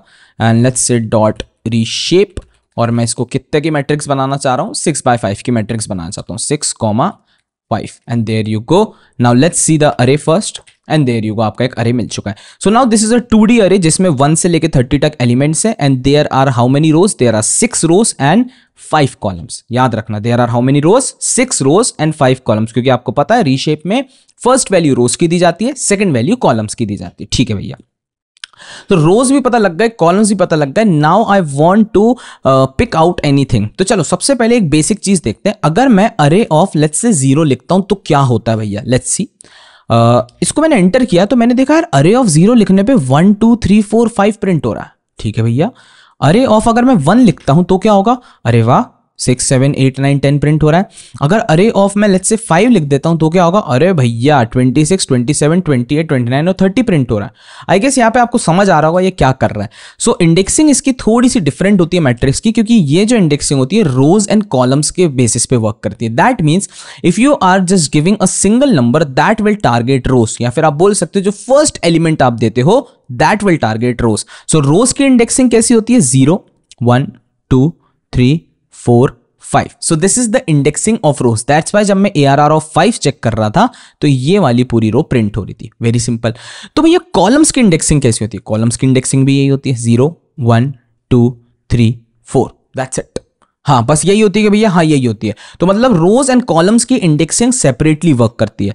तो भैया अगर मैं मान लो चाहता हूं कि मेरे को 2 7 12 17 22 और 27 मिल जाए, एक रो मिल जाए या फिर सॉरी एक कॉलम मिल जाए, फिर कैसे करेंगे समझते हैं उसको। पहले सिंगल एक एलिमेंट ढूंढने की कोशिश करते हैं, ठीक है। सो लेट्स से आपके पास भैया जो फर्स्ट रो थी, आप इसको ऐसे प्रिंट कर पा रहे थे, फर्स्ट रो मतलब 0 वाले एलिमेंट पे जो रो थी, तो अब उसको 1 2 3 4 5 प्रिंट करना चाह रहे थे। व्हाट इफ भैया मैं सिर्फ इस 1 को प्रिंट करना चाहता हूं, तो अब मैं ध्यान से अगर देखूंगा सिर्फ इस 1 को प्रिंट करने के लिए I need the 0 column and I need the 0 रो। तो 0 रो तो सेलेक्ट कर लिया, 0 कॉलम को कैसे सिलेक्ट करेंगे, जस्ट एक चीज एंड दैट इज कॉमा लगा के। कॉमा लगाने के बाद वापस से मैं लिखूंगा 0। So this time I am specifying कि 0 रो और 0 कॉलम पे जो एलिमेंट है उसको मैं प्रिंट करना चाहता हूं। सो लेट्स से अगर मैं इसको रन करता हूं, यू विल सी 0 रो और 0 एलिमेंट पे कौन मिल गया मुझे, 1 मिल गया। चलो जल्दी से बताओ 5 के लिए क्या करेंगे, 0 रो होने वाली है और कौन सा एलिमेंट होने वाला है कॉलम का, 0 1 2 3 4, फोर्थ कॉलम। तो 0 रो और फोर्थ कॉलम पे आपको क्या मिलेगा, 5 मिलेगा। तो 0 4 एंड देयर यू गो, 5 मिल चुका है। लेट्स से मुझे 30 चाहिए, अब बताओ क्या करेंगे। तो 30 के लिए सबसे पहले आपको ये देखना पड़ेगा what is the row and what is the column. 0 1 2 3 4 5, fifth row and how what column, fourth column, 0 1 2 3 4। तो फिफ्थ रो और फोर्थ कॉलम पे मैं जाऊंगा। और याद रखना भाई, व्हेनेवर यू आर टारगेटिंग सबसे पहले क्या टारगेट होगा, रोज ही टारगेट होंगे एंड देन कॉलम्स होंगे। So that's it, 5 row and 4 column and आपको मिल जाएगा 30 एलिमेंट। तो भैया मैं किसी भी एक सिंगल एलिमेंट को स्लाइस कर सकता हूं इसका यूज करके, मतलब आप निकाल सकते हो किसी भी सिंगल एलिमेंट को, यस। तो ये तो है इंडेक्सिंग। लेकिन अब एक और चीज होती है दैट इज स्लाइसिंग, जिसमें मैं किसी पोर्शन को निकालना चाहता हूं। टेक्निकली अगर आप सिर्फ ये चीज लिखते हो जैसे 1, तो आप ये स्लाइस आउट ही कर रहे हो, मतलब एक कोई सी रो को स्लाइस आउट कर रहे हो, समझ रहे हो। लेकिन ऐसी स्लाइसिंग नहीं चाहिए भैया, मुझे चाहिए ये 2 3 और 7 8 स्लाइस हो जाए। क्या हो जाए, 2 3 और 7 8 स्लाइस हो जाए। अब कैसे करेंगे, बहुत सिंपल है, देखना बहुत ध्यान से। यहां पे हम आपको पूरी की पूरी रोज को भी और पूरे के पूरे कॉलम्स को भी स्लाइस आउट करना पड़ेगा और सेम तरीके से चलेगा। बहुत ध्यान से समझना इस चीज को, ठीक है। You need this portion 2 7 3 8, important है ये, देख लेना। सो फर्स्ट ऑफ ऑल आपको देखना पड़ेगा what are the rows targeting these 2 elements. तो 0 और फर्स्ट रो है एंड साथ में what are the columns targeting these thing, 1 and 2 column. 0 यहां पे 1 एंड 2 कॉलम, ठीक है भैया। तो सबसे पहले मैं क्या करूंगा, मैं स्लाइस करूंगा अपनी रोज को। कहां से कहां तक करूंगा रोज को स्लाइस, मैं 0 से स्टार्ट करूंगा एंड फिर मैं क्या लगाऊंगा, कॉलम्स लगाऊंगा। और उसके बाद मैं कहां तक जाना चाहता हूं, मैं 1 तक जाना चाहता हूं। तो अब अगर 1 तक ही जाना है तो मुझे क्या लिखना पड़ेगा, 2 लिखना पड़ेगा, बहुत सिंपल। अब सेकंड चीज मुझे क्या करनी है, मैं कॉमा लगाऊंगा and now I will target what, columns. तो कॉलम्स में सबसे पहला कॉलम मुझे कौन सा टारगेट करना है, 1 करना है। और 1 से मुझे कहां तक जाना है, 2 तक जाना है। तो 1 से 2 तक जाने के लिए what I have to do is 1 से लेके 3 लिखना पड़ेगा, तो ऑटोमेटिक 2 तक चलेगा, दैट्स इट। तो अगर मैं इसको एग्जीक्यूट करता हूं, you will see 2 3 7 8 have been sliced out in a 2D array. और अब आप इसको कहीं पे सेव भी कर सकते हो, let's say SLICE, slice is equals to ऐसे लिख दो और let's print the slice. There you go, आपका एक स्लाइस आ चुका है। आ रही है इतना समझ। So this is very simple I guess, क्योंकि अगर आपको थोड़ा बहुत भी लॉजिक पता है कि कैसे आप स्लाइस आउट करते हो, तो बस आपको ये पता होना चाहिए कि what are rows, what are columns और कहां से कहां तक स्लाइस करना है। चलो अब एक वीडियो पॉज करना और जो मैं दे रहा हूं उस चीज को स्लाइस आउट करना, ठीक है। 19 20 24 25 29 एंड 30, ये वाली चीजों को स्लाइस करो। 1 2 3 4 5 6। वीडियो पॉज करके करना, अगर नहीं कर पा रहे हो कोई दिक्कत नहीं, क्योंकि अब मैं कंटिन्यूअसली बताऊंगा। चलो देखते हैं भैया फिर कैसे स्लाइस कर रहे हैं इनको, जल्दी से बता दो भैया। 19 20, तो 19 20 24 25 29 30, पहले तो रोज देखनी पड़ेगी कौन सी है। 0 1 2, थर्ड रो है। थर्ड रो से क्या बिल्कुल अंत तक जाना है? हाँ बिल्कुल जाना है। तो थर्ड रो से अंत तक जाने के लिए मैं क्या लिखूंगा, यहाँ पे मैं लिखूंगा 3, और 3 से मैं लिख दूंगा एंड तक, कुछ भी नहीं लिखना, ठीक है। फिर मैं कॉमा लगा दूंगा, 3 कॉलन मतलब ये होता है 3 से लेके एंड तक चले जाओ, ठीक है भैया। और फिर मुझे कौन से वो चाहिए, 4 एंड 5th वाला चाहिए, फिर आप ये बोल सकते हो 3rd एंड 4th कॉलम चाहिए, 0 1 2 3 4। तो 3 से लेके लास्ट तक जाना है अगेन, तो भैया ये लिख दिया। And let's see the slice out part, and there you go 19 20 24 25 29 and 30। तो ये वाला पोर्शन भी अपन ने स्लाइस कर लिया। कितना आसान है स्लाइसिंग मैट्रिक्स का, बताओ टफ है क्या? तो अब अपने को समझ आ गया है कि how you can select a single item from a matrix, how you can slice any portion from a matrix, और how you can select your rows and columns. तो लेट्स से अब आपके मन में अगर ये आ रहा है कि भैया what if I want to select this row 3 8 13, अब मतलब एक किसी कॉलम को सेलेक्ट करना चाह रहे हो, तो कॉलम को सेलेक्ट करने के लिए एक चीज आपको समझनी पड़ेगी कि पूरी रो तो आपको सेलेक्ट वैसी ही करनी है। तो पूरी रो सेलेक्ट करने के लिए बस क्या लगा दो, कॉलम्स लगा दो, ठीक है। और फिर उसके बाद अब आपको क्या चाहिए, कॉलम्स चाहिए। तो कॉलम्स में कौन सा चाहिए, 0 1 2, सेकंड कॉलम चाहिए जिसके अंदर वैल्यूज हैं 3 8 13 18 23 एंड 28। तो बस मुझे क्या लिखना है, 2 लिखना है, and there you go 3 8 13 18 23 and 28। Although ये बिल्कुल सीधी लाइन में देखेगा, ये इस तरीके से दिखता है क्योंकि जितना भी स्लाइस आउट होता है उसको खुद ही एक अरे बना देता है। Now obviously you are slicing out an column, तो ये अरे नहीं है, एक क्या बन गया है, सीधे एक वेक्टर ही बन गया। So this is how you can slice out any column, any rows, any element, any portion, सब कुछ कर सकते हो in the matrix, ठीक है। अब मैं जब ये करता था तो what I did was कि मैंने ऐसा एक बना लिया था और उसके बाद मैं कुछ पोर्शन स्लाइस आउट करता था, मेरी बहुत अच्छी प्रैक्टिस हो गई थी इस चीज़ की, ठीक है। आगे डेटा फ्रेम्स में भी ये सब यूज आएगा। Bye the way if you don't know, तो आगे जब आप पांडास में डेटा फ्रेम्स पढ़ोगे और या फिर मशीन लर्निंग के कुछ एल्गोरिथम्स बनाओगे, तो हर एक एल्गोरिथम को बनाने के लिए पहले आपको डेटा को कन्वर्ट करना पड़ता है न्यूमेरिक टर्म्स में। और जब अपन डेटा फीड करते हैं अपनी मशीन लर्निंग एल्गोरिथम को, तो कई बार आपको नमपाई के अरेज में ही क्रिएट करना पड़ता है। तो नमपाई अरेज तो भाई पढ़ ही लो, ठीक है, तो इंपॉर्टेंट होते हैं। Let's move towards last thing and that is Boolean indexing. तो ये बुलियन इंडेक्सिंग को समझाने के लिए मैं एक छोटा सा एग्जांपल लेना चाहता हूँ। ARR is equals to let's say np dot arange, और अरेंज के अंदर मैं लेट्स से लिखना चाहता हूँ 10 से 11 से लेके अगेन कहाँ तक, 21 तक ही, कोई दिक्कत नहीं है। और इस बार मैं कुछ रीशेप नहीं कर रहा हूँ। So this will be my अरे, वेरी सिंपल अरे। नाउ लेट्स से मैंने ये बोला कि यार मेरे को ना इसके अंदर चाहिए सारे के सारे इवन नंबर। ऑल्दो ये ऑपरेशंस का पार्ट है, आगे मैं बताने वाला हूँ, लेकिन this is kind of a indexing as well. तो मैं समझाता हूँ क्या करने वाला हूँ। देखो भाई, what I will do is, मैं चाहता हूं इसमें सारे मेरे को इवन नंबर्स मिले और सारे ऑड नंबर्स हट जाए। तो इस क्वेश्चन को सॉल्व करने के लिए what we did in list was कि मैं एक लूप चलाता था, हर एक एलिमेंट को चेक करता था। बट अब ये सब चीजें करने की जरूरत नहीं है। What we can do is, अपन यहां पे लिखेंगे, देखना बहुत ध्यान से, BOOL bool index is equals to, ध्यान से देखना समझ आ जाएगा, ठीक है, ARR mod 2 is equals to 0। Now you must be thinking भैया क्या लिख दिया है क्या ये। चलो इसको एग्जीक्यूट करते हैं। एग्जीक्यूट करा and let's see the bool index. पहले बूल इंडेक्स, बूल इंडेक्स के बीच में ये है, ठीक है। And you will see something जिसके अंदर ट्रू एंड फॉल्स दिख रहा है। भैया ये सब क्या है, देखो जब भी आप किसी अरे के ऊपर कोई मॉड ऑपरेशन परफॉर्म करते हो, this is a part of operations, लेकिन बस दिखाने के लिए यहाँ पे शोकेस कर रहा हूँ। नेक्स्ट वाला जो पार्ट है वो पूरा ऑपरेशंस पे, नंपाई ऑपरेशंस। सो मैंने क्या किया यहाँ पे, ARR mod 2 इक्वल्स टू 0 किया। आई नो यहाँ पर रिजल्ट या तो 0 आएगा या तो ट्रू आएगा या तो फॉल्स आएगा।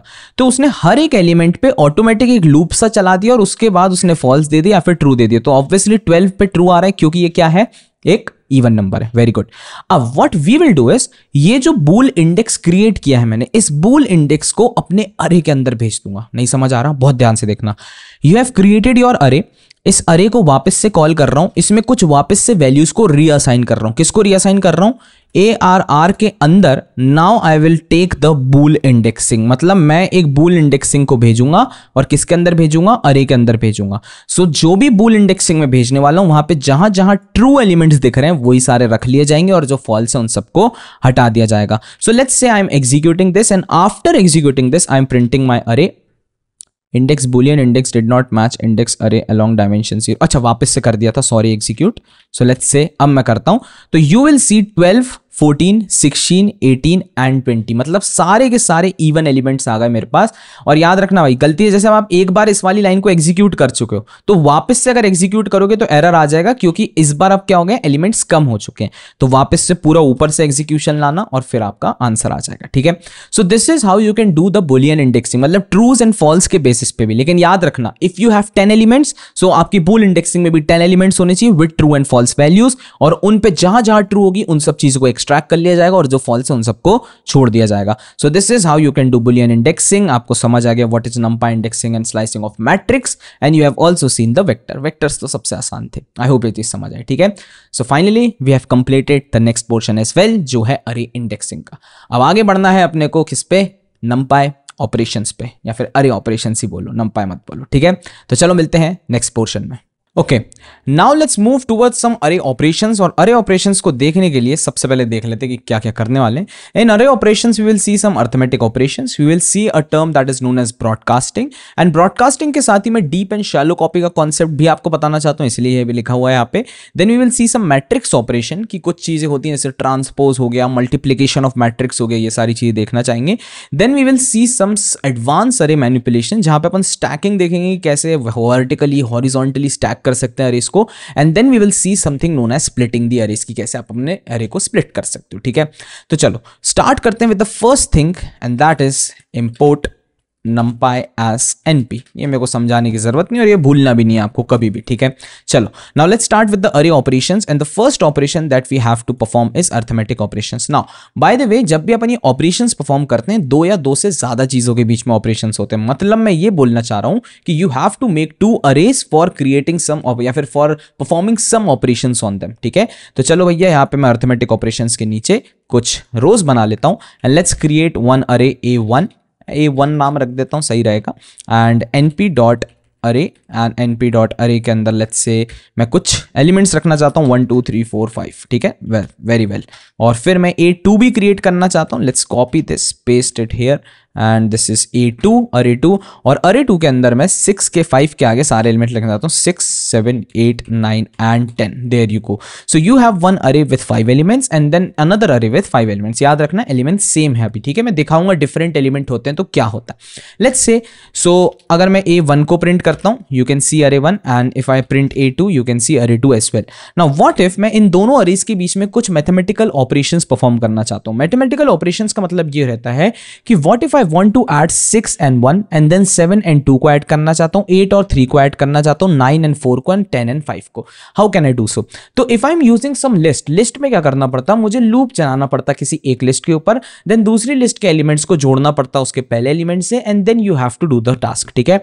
But arithmetic operations in array are very easy, you can just do simply A1 plus A2, exactly this is what we have to do, that's it।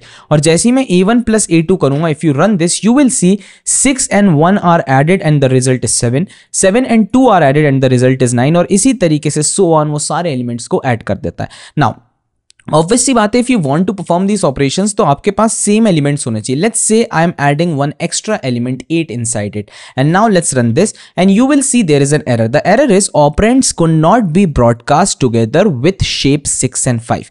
Bye the way this is something known as broadcast and I will tell you what it is, ठीक है। तो इस तरीके से आपको क्या करना है कि whenever you want to perform some array operations the size must be same of both the arrays, and usually यही होता है जब अपन numpy के बाद pandas पढ़ेंगे तो उसमें अगर कोई सा डेटा फ्रेम है और उसमें कुछ नल वैल्यूज हैं तो पहले उनको रिफिल करना पड़ता है और सारी ही वैल्यूज को सेम लिखना पड़ता है। तो आपके हमेशा अरेज का साइज क्या होना चाहिए, सेम होना चाहिए for performing some operations.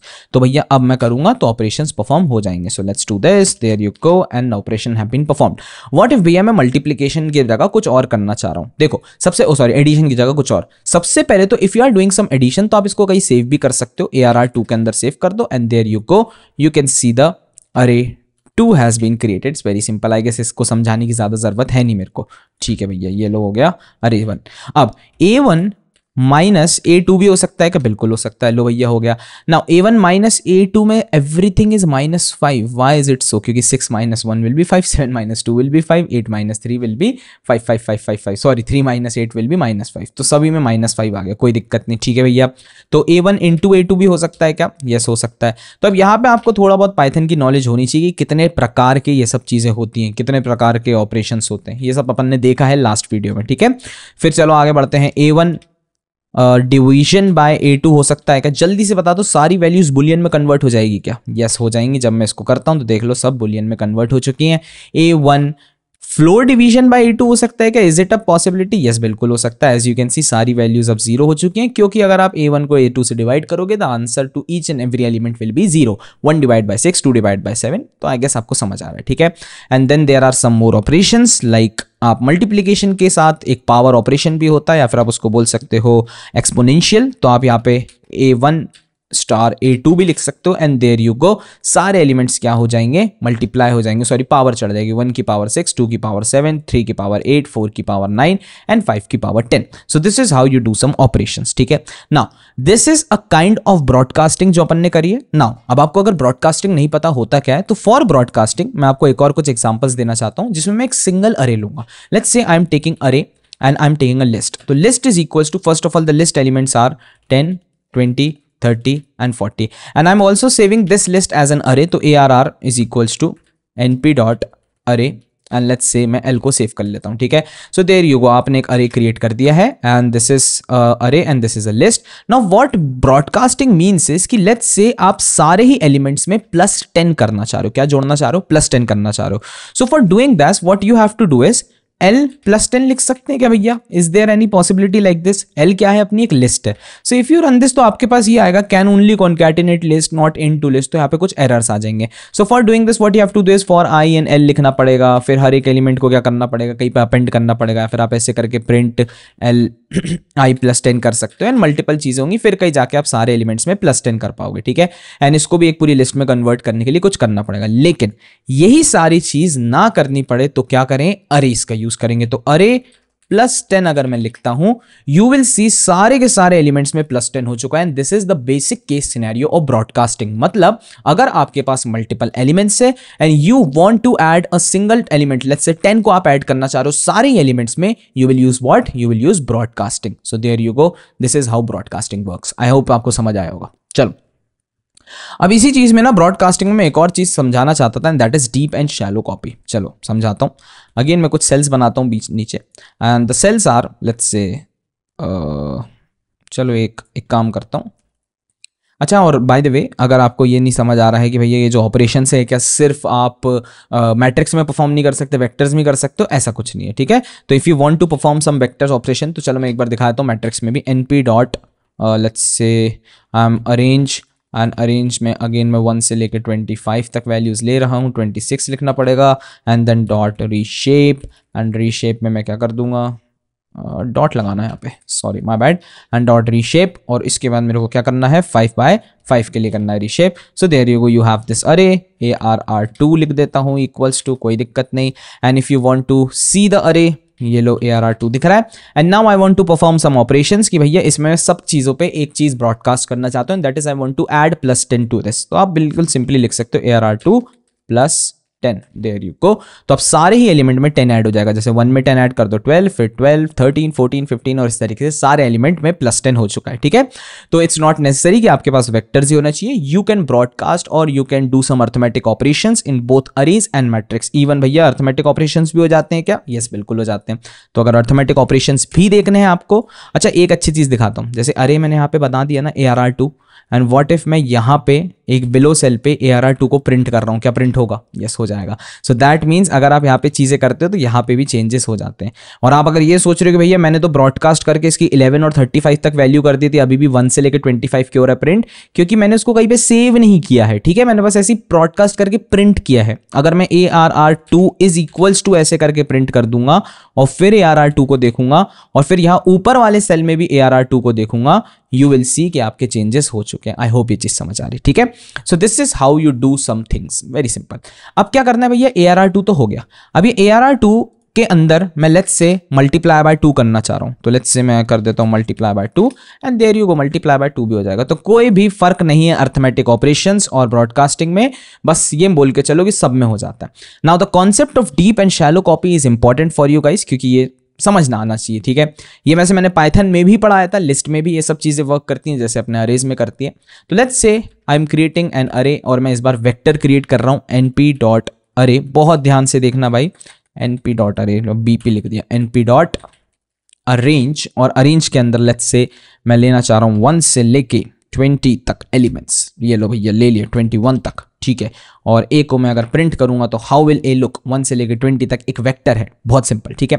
Now what if मैं इसमें से किसी एक पोर्शन को स्लाइस कर देता हूं, क्या करता हूं 1 से लेके 5 तक के नंबर्स को स्लाइस कर दूं, बहुत सिंपल है। कैसे करूंगा, बहुत ही सिंपल भैया, ये आप लोग SLIC slice is equals to a, और ए के अंदर आप क्या करोगे, स्टार्ट तो 0 से करना है, तो मेंशन करने की जरूरत नहीं, 0 1 2 3 4 तक जाना है तो 5 लिख दो, तो 5th एलिमेंट तक सारी चीजें स्लाइस हो जाएंगी।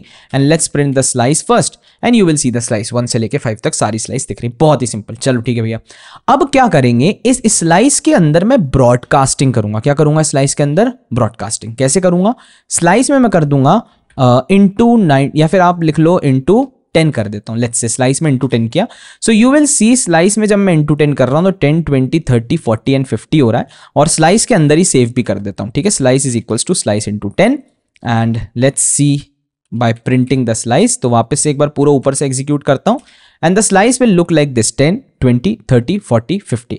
Now what do you think, अगर मैं किसी एक अरे के स्लाइस्ड पोर्शन में कुछ चेंजेस कर रहा हूं तो क्या आपके मेन अरे जो ए है उसमें भी चेंजेस होंगे? देखें एक बार, चलो ए देखते हैं, तो यू विल सी कि ए के अंदर कोई भी चेंजेस नहीं हो रहे हैं, ठीक है। लेकिन यही चीज अगर मैं लिस्ट में करता तो चेंजेस हो जाते। आ रही इतनी बात समझ?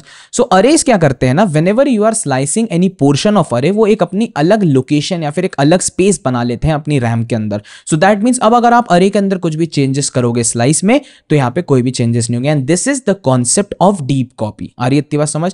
शैलो कॉपी वो होती है कि भैया आपने एक ऐसी कॉपी बना ली, माय बैड, ये this is the concept of shallow copy, ठीक है। डीप कॉपी वो होती है कि जिसमें आपके पास कोई एक अरे है, उसमें से आपने स्लाइस आउट किया है चीज, उसमें आप चेंजेस कर रहे हो तो मेन अरे में भी चेंजेस हो रहे हैं। दैट इज द कॉन्सेप्ट, ठीक है। माय बैड, थोड़ा सा मैंने गलती कर दी थी। And this is how you do the stuff. I guess आपको समझ आ रहा है। अच्छा, व्हाट इफ एक और काम करते हैं। तो ए मेरे को ऐसा ही दिख रहा है, अभी भी देख लेता हूँ। हाँ भैया बिल्कुल सही है, ये वाली लाइनों को वापस से एग्जीक्यूट करके ए ऐसे ही दिख रहा है। और मान लो मैं ए में से वापस से अब कुछ स्लाइस कर रहा हूँ, तो स्लाइस करने के लिए मैंने लिख लिया 4 से लेके 6 तक का मैंने स्लाइस किया, 5 और 6 को, और इसमें मैंने कर दिया मल्टीप्लीकेशन ऑफ 10 लेट्स से, और फिर मैं ए को प्रिंट कर रहा हूं तो भी कुछ चेंजेस आएंगे क्या? कोई चेंजेस नहीं आएंगे, ठीक है।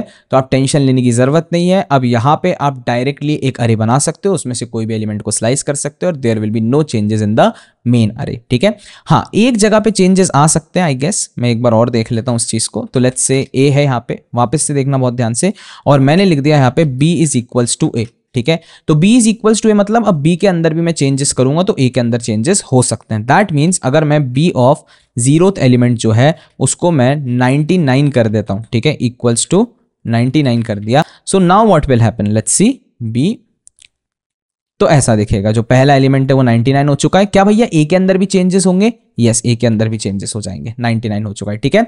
तो अगेन बोल रहा हूं, अगर आप स्लाइस करते हो फिर समझना, ठीक है, दिस इज योर अरे, और इस अरे में से लेट्स से आपने किसी पोर्शन को स्लाइस किया है, तो ये स्लाइस जो आप करते हो ये एक अलग लोकेशन ले लेता है, ठीक है। So this is the RAM, और इस रैम के अंदर मान लो आपका अरे यहाँ पे सेव है, तो जो स्लाइस्ड पोर्शन है यहाँ कहीं पे सेव हो जाएगा, कोई दिक्कत नहीं, ठीक है। लेकिन अगर आप पूरे के पूरे अरे को किसी के अंदर कॉपी करते हो, लेट्स से दिस इज योर अरे, और आपने इसको पूरा कॉपी कर दिया, कॉपी पेस्ट कर दिया, ठीक है, तो अब जो आपकी रैम होती है, उस रैम के अंदर जो ए वाला अरे था ये इस लोकेशन पे था, और जो बी है वो भी इसी लोकेशन पे आ जाता है। लोकेशन मतलब उसकी बस एक तरीके से लोकेशन पास ऑन हो जाती है। तो अब अगर आप बी के अंदर कुछ चेंजेस करोगे तो ऑटोमेटिक वो चेंजेस कहां हो जाएंगे? ए के अंदर हो जाएंगे। So this is what deep copy means, ठीक है। But if you want to create a shallow copy, कि मतलब भैया मैं बी के अंदर चेंजेस कर रहा हूं तो ए के अंदर कुछ भी चेंजेस ना हो, तब आप क्या करोगे? यहां पे जाओगे नीचे and B is equals to A dot copy use करोगे, ठीक है। अब कर लो चेंजेस, अब देख लेते हैं, लो ठीक है, एक सेकंड ऊपर से मेरे को एग्जीक्यूट करना पड़ेगा क्योंकि ऊपर वाली सारी चीज़ें हैं। एंड देयर यू गो, नीचे गए। एंड इस बार अब भैया बी में तो चेंजेस हो गए, लेकिन ए में कोई भी चेंजेस नहीं हुए। यू कैन सी बी का भी फर्स्ट वैल्यू 99 है, ए की फर्स्ट वैल्यू 1 है। आई नो थोड़ा बहुत कंफ्यूजिंग रखा होगा, लेकिन इतना कंफ्यूजन नहीं लेना, बहुत सिंपल सी चीज़ है। ठीक है, so this is how you can create your arrays using broadcasting and arithmetic operations. चलो भैया, तो ये सब तो कंप्लीट हो गया। Now let's move towards the next thing and that is some of the matrix operation as well. अब matrix operation में सिर्फ मैं मेनली 2 दिखाना चाहता हूं क्योंकि ज्यादा भैया टाइम वेस्ट ना हो। तो देखो भाई, you have 2 matrix, ठीक है, तो let's create some 2 matrix। तो M81 matrix 1 is equals to let's say np dot arrange, और arrange के अंदर मैं 1 से लेके let's say 10 तक एलिमेंट्स ले रहा हूँ, और नहीं यार 10 तक नहीं, लेट्स क्रिएट सम मैट्रिक्स जो मैं खुद से ही हाथ से ही क्रिएट करना चाह रहा हूँ, ज़्यादा चेंजेस ना हो। तो 2 सेकंड रुको, ये चीज़ फास्ट फॉरवर्ड हो जाएगी।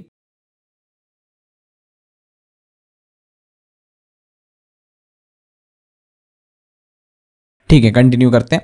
सो we have created 2 arrays, array A and अरे बी। तो अरे ऐसा दिख रहा है ए और अरे बी ऐसा दिख रहा है, बहुत सिंपल। ठीक है, अब what I want to do is मैं इसके अंदर कुछ मैट्रिक्स ऑपरेशंस परफॉर्म करना है। तो पहला मैट्रिक्स ऑपरेशन में परफॉर्म करना चाहता हूं, दैट इज मल्टीप्लीकेशन। ठीक है, now if you are thinking भैया ए और बी को मल्टीप्लाई करना is very simple, A into B लिख दो तो ये मल्टीप्लाई हो जाएगा। ऑल्दो मल्टीप्लाई हो जाएगा, लेकिन कैसे मल्टीप्लाई हो रहा है? 5 1 5, 6 2 कितना, 6 2 12, और फिर 7 3 21 एंड 8 4 32। तो इस तरीके से तो मल्टीप्लाई हो रहा है कि मतलब भैया जो मेरे इंडेक्सिंग की लोकेशन से उनके बेस पे मल्टीप्लाई कर दिया। But this is not how multiplication occurs in matrix. तो अगर आप देखना चाहते हो कि भैया मैट्रिक्स में कैसे मल्टीप्लीकेशन होता है, let's go toward our Brave browser and see matrix multiplication. ठीक है, तो मैट्रिक्स मल्टीप्लीकेशन कैलकुलेटर्स भी बने हुए हैं, लेकिन अपन को ये सब नहीं देखना है। Just I want to show you the image कि how multiplication works in matrix. So is there any good examples? Yes, so we can see here any examples. ठीक है, ये आप ऐसा मान के चल लो, ये वाले को मैं थोड़ा सा जूम कर देता हूँ, इस वाली इमेज को। Let's open this image and there you go. ठीक है, तो अगर आप ध्यान से देखोगे इस इमेज को, A B C and D, यहाँ पे मतलब भैया 4 एलिमेंट्स है, ए बी सी और डी है, और यहाँ पे क्या है? ई एफ जी और H elements, and you have multiplied it. तो आप ध्यान से देखोगे ए मल्टीप्लाई हो रहा है ई से, फिर क्या हो रहा है? बी मल्टीप्लाई हो रहा है जी से। मतलब जो पहली रो है अपने फर्स्ट वाले अरे की, वो मल्टीप्लाई हो रही है अपने सेकंड वाले अरे के कॉलम से। ठीक है, और फिर अगर आप ध्यान से देखोगे जो सी है, ओ सॉरी जो बी, अच्छा ये तो हो गया। ठीक है, फिर उसके बाद मैंने ये देखा कि जो इधर साइड वाला एलिमेंट आ रहा है जस्ट नीचे वाला, तो सी और ई मल्टीप्लाई हो रहे हैं, और सी और कौन मल्टीप्लाई हो रहा है? अच्छा डी और जी मल्टीप्लाई हो रहा है। अरे यार पता है नंबर्स में थोड़ा अच्छा दिखता है, ये चीज में साला मैं ही कंफ्यूज होगा कि क्या A B C D E F G लिखा हुआ है। ऐसा मान के चलो, देखो ये थोड़ा अच्छा सा डॉट प्रोडक्ट बोलते हैं इस चीज को। ठीक है, तो 1 2 3 are the rows and these are the columns. तो पहली रो पहले दोनों कॉलम से मल्टीप्लाई होगी, फिर दूसरी रो दोनों कॉलम से मल्टीप्लाई हो जाएगी। ठीक है, तो अब ये इसको क्या बोलते हैं? डॉट प्रोडक्ट बोलते हैं, और इसी को अपन बोलते हैं मल्टीप्लीकेशन इन मैट्रिक्स। तो चलो देखते हैं कैसे वर्क करता है मल्टीप्लीकेशन मैट्रिक्स। तो इट्स वेरी सिंपल, सिंपली मेरे को लिखना पड़ेगा ए एट द रेट बी। क्या लिखना पड़ेगा? ए एट द रेट बी लिखना पड़ेगा। सो this is how you can do multiplication matrix. और अब जब मैं रन करता हूं, now the answer is 19। So how come the answer is 19? ऐसे ही मैंने बताया था भैया, पहली जो पहली रो है वो दूसरे की पहले कॉलम से होगी, 5 और 7 से होगी। तो 1 into 5 plus 2 into 7, 7 2 14, 5 1 5, 14 and 5 is equals to 19 and there you go. फिर बता रहा हूं यार, कंफ्यूज मत होना भाई तुम लोग बस। ठीक है, यहाँ पे ये देखो, ये है पहली रो 1 और 2, और ये है पहला column. So what we have to do is 1 into 5 करना पड़ेगा पहले, और फिर क्या करना पड़ेगा? 2 इंटू 7 करना पड़ेगा, और इनका क्या करना पड़ेगा? Addition, and you will get what? 19। ठीक है, फिर सेम गोज हियर, 6 और 8 के साथ करना पड़ेगा, 1 इंटू 6 करना पड़ेगा, प्लस 2 इंटू 8 करना पड़ेगा, 8 2 16, 6 1 6, देयर यू गो, प्लस कर अपन ने कितना आ गया? 22 आ गया। And this is how you do it. फिर 3 और 4 अपनी एक और रो आएगी, और इनके दोनों कॉलम्स होंगे। सो this is how you do the multiplication. ठीक है, तो ये कौन सा साइन लगता है इसके बीच में? एट द रेट साइन लगता है। It's very simple. और एक और चीज यूज कर सकता है, I guess NP dot dot भी यूज कर सकते हैं, क्योंकि दिस इज डॉट मल्टीप्लीकेशन। तो you can use NP dot dot, और उसके अंदर ए कॉमा बी को आप भेज सकते हो, एंड देयर यू गो। ठीक है, now one more thing that I want to show is transpose. Now transpose शायद से किसी एक मैट्रिक्स में हो सकता है। सो ट्रांसपोज का मतलब ये रहता है कि मान लो ये है मेरी एक रो, ऐसे ऐसे करके 2 रो हैं, तो एक तरीके से पूरे डब्बे को घुमा देते हैं। नहीं समझ आ रहा? चलो मैं अच्छे से दिखा देता हूं। लेट्स से ए है आपके पास, ठीक है। थोड़ा सा कंफ्यूजिंग टॉपिक्स होते हैं इसलिए यार मैं इनको समझाते नहीं बनता। तो ये रहा ए, एक अरे है, ठीक है। और इसको मैं ट्रांसपोज कर दूंगा, मतलब इसको घुमा दूंगा। तो इसके लिए भी एक एग्जांपल पहले दिखा देता हूं। ट्रांसपोज ऑफ अरे, ठीक है, transpose of array. I will see the images and there you go. अब ये बहुत अच्छी इमेजेस है, जैसे कि 2 4 और -1 दिख रहा है, तो इसको अपन लोगों ने कन्वर्ट करके 2 4 -1 को कॉलम बना दिया। तो row became column, this row became again column and the third row also became a column. तो इस तरीके से ट्रांसपोज वर्क करता है। तो ट्रांसपोज करने के लिए करना क्या पड़ता है भैया, बहुत सिंपल है। ए डॉट आप लिख दोगे T, so there you go, ये हो जाएगी ट्रांसपोज। मतलब जो 1 और 2 सीधे अपने रोज दिख रहे थे, अब वो कॉलम्स बन जाएंगे, और 3 और 4 जो रोज दिख रही थी वो भी क्या बन जाएंगी, कॉलम्स बन जाएगी। So this is how you can do some transpose thing, very simple, ठीक है। Now finally after completing this, let's move towards the last thing and that is array manipulation, advance array manipulation, जिसमें अपन stack और split करने वाले हैं अपने arrays को। तो again I will take the example of array A and अरे बी, क्योंकि यही अपने सिंपल से अरे हैं, अपन देख सकते हैं। तो ये लो भैया, अरे ए और अरे बी लिख दिया। Now what I will do is I will see some stacking of arrays, ठीक है। तो चलो स्टार्ट करते हैं। अब स्टैकिंग का मतलब ये रहता है कि आप किसी 2 अरेज को स्टैक कर दो या फिर 2 अरेज को जोड़ दो। नाउ द प्रॉब्लम इज कि अगर मैं ए और बी के अंदर स्टैक करना चाहता हूं तो मैं नहीं कर पाऊंगा। पूछो क्यों नहीं कर पाऊंगा, क्योंकि भैया ये तो पहले से ही मैट्रिक्स है, ये तो पहले से ही स्टैक्ड है। तो याद रखना, you can not stack 2 arrays, या फिर आप बोल सकते हो 2 मैट्रिक्स को आप स्टैक नहीं कर सकते। तो उसके लिए आपको क्या करना पड़ेगा, 2 अरेज को स्टैक करना पड़ेगा, या फिर आप बोल सकते हो 2 वेक्टर्स को स्टैक करना पड़ेगा। So I have created this 2 vectors 1 2 3 4 5 6 7 and 8 and let's see क्या होता है। तो सबसे पहले तो there are 3 types of stack, one is vertical stack, then another is horizontal stack, और एक होता है सिंपल स्टैक, ठीक है। तो लेट्स से मैंने लिखा np.v_stack स्टैक, ठीक है। Now what will I what vertical stack means is कि अगर आप सिग्नेचर पे जाओगे, देखोगे भैया टैब दबा के क्या चाहिए, स्टैक अरेज इन सीक्वेंस वर्टिकली रो वाइज कर देगा। तो मतलब अगर मैं पास करता हूं a, b को, एंड लेट्स से मैं एंटर करता हूं takes 1 positional argument, np.vertical stack takes 1 position argument, let me do one thing, there you go, and this time it should work, and there you go, ठीक है। तो अब stack के लिए क्या करना पड़ेगा, आपको वर्टिकल स्टैक को कॉल करना पड़ेगा और ए और बी को किस में भेजना पड़ेगा, एक टपल फॉर्म में, क्योंकि सिर्फ एक ही पोजिशनल आर्ग्यूमेंट लेते हैं। और लेट्स से मैं रन करता हूं तो देख लो भैया वर्टिकली स्टैक हो चुका है 1 2 3 4 5 6। वर्टिकली मतलब होता है लाइन से, ऐसे हॉरिजॉन्टल होता है ये वाला और वर्टिकल होता है ये वाला। तो हॉरिजॉन्टल नहीं हुआ है, क्या हुआ है, वर्टिकल हुआ है। तो भैया अगर इसको मेरे को हॉरिजॉन्टली स्टैक करना है तो क्या करूंगा, np.hstack, ठीक है।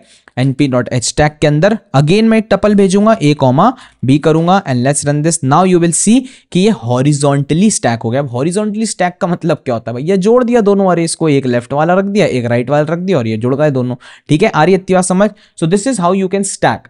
अच्छा, अब स्टैक के बाद what we have to do is column stack. Yes, एक और चीज देख लेते हैं, np.column कॉलम स्टैक। नाउ क्योंकि आप ये सोच रहोगे भैया यार ये तो क्या बन गया है, ये 1D अरे बन चुका है, तो मेरे को इसको 2D ही रखना है। तो कॉलम स्टैक के अंदर now you can send a, b and let's run this code. You will see 1 2 3 4 इस साइड पे चले गए फर्स्ट कॉलम पे, एंड जो सेकंड कॉलम है उस पे 5 6 7 8 चले गए। So these are some of the things जिसमें आप स्टैकिंग यूज कर सकते हो। आ रही है इतनी बात समझ। तो स्टैक करने के लिए one is vertical stack, then it is horizontal stack, and then it also has column stack. और column stacks and vertical stacks में आपको समझ आ रहा होगा। देखो हॉरिजॉन्टल स्टैक में याद रखना, अगर आप 2 अरेज भेजोगे तो वो ज्वाइन हो जाएंगे। एंड याद एक और चीज, एडवांस अरे मैनिपुलेशन में जो स्टैकिंग अरे होता है उसमें आपको क्या यूज करना पड़ता है, वेक्टर्स का यूज करना पड़ता है।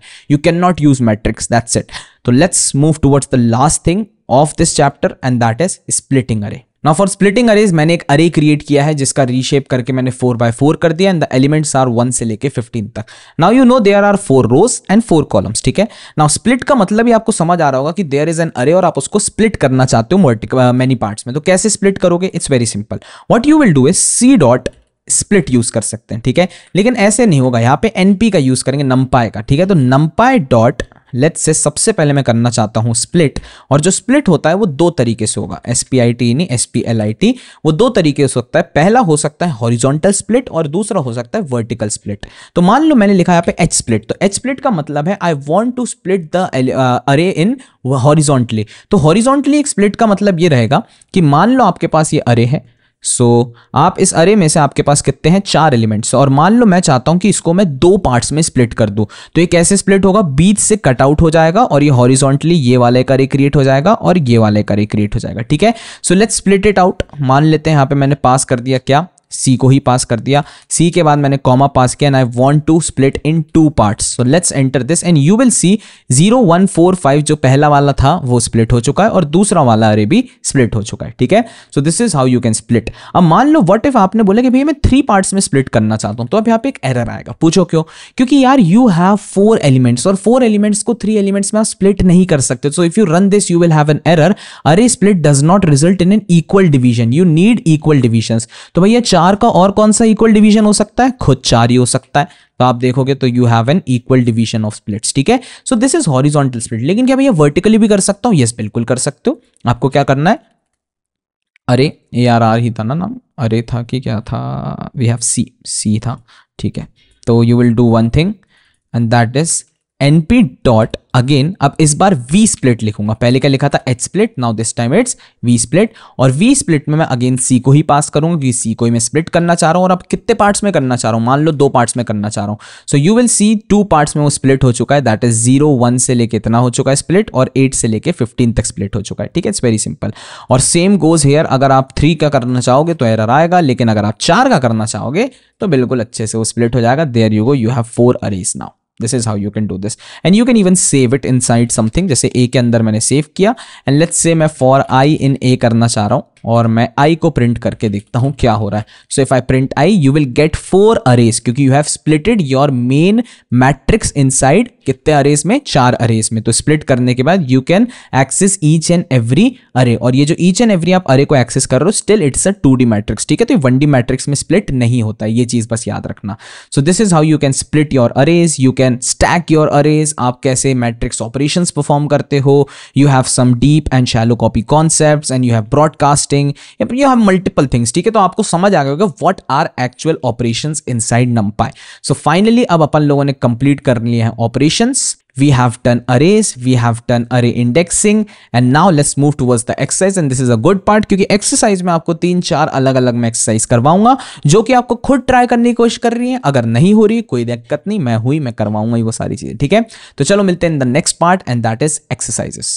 Okay, now we have completed what are actually arrays, array की indexing कैसे होती है, how array operations are performed. Now it's time to move towards our exercises और काफी interesting exercises होने वाली है और मजाक से हट के बोल रहा हूँ भाइयों इस चीज को skip मत करना क्योंकि exercises करते समय कुछ नई चीजें भी आपको सीखने को मिलेंगी। देखते हैं कैसे। चलो स्टार्ट करते हैं with the exercises। तो जो first exercise होगी and that is about valid sudoku। अभी मैं बताऊंगा what actually sudoku is, किस तरीके से वर्क करता है, कैसे इसको valid अपन प्रूफ कर सकते हैं। And the second question is there are some 10 general questions और वो 10 जनरल क्वेश्चन बेस्ड होंगे इस NumPy अरे पे, ठीक है। अब ये जो अरे है इसके अंदर जो फर्स्ट रो होगी या फिर सॉरी फर्स्ट कॉलम होगा that will be for age, second column will be for maths marks and the third column will be for science marks, ठीक है।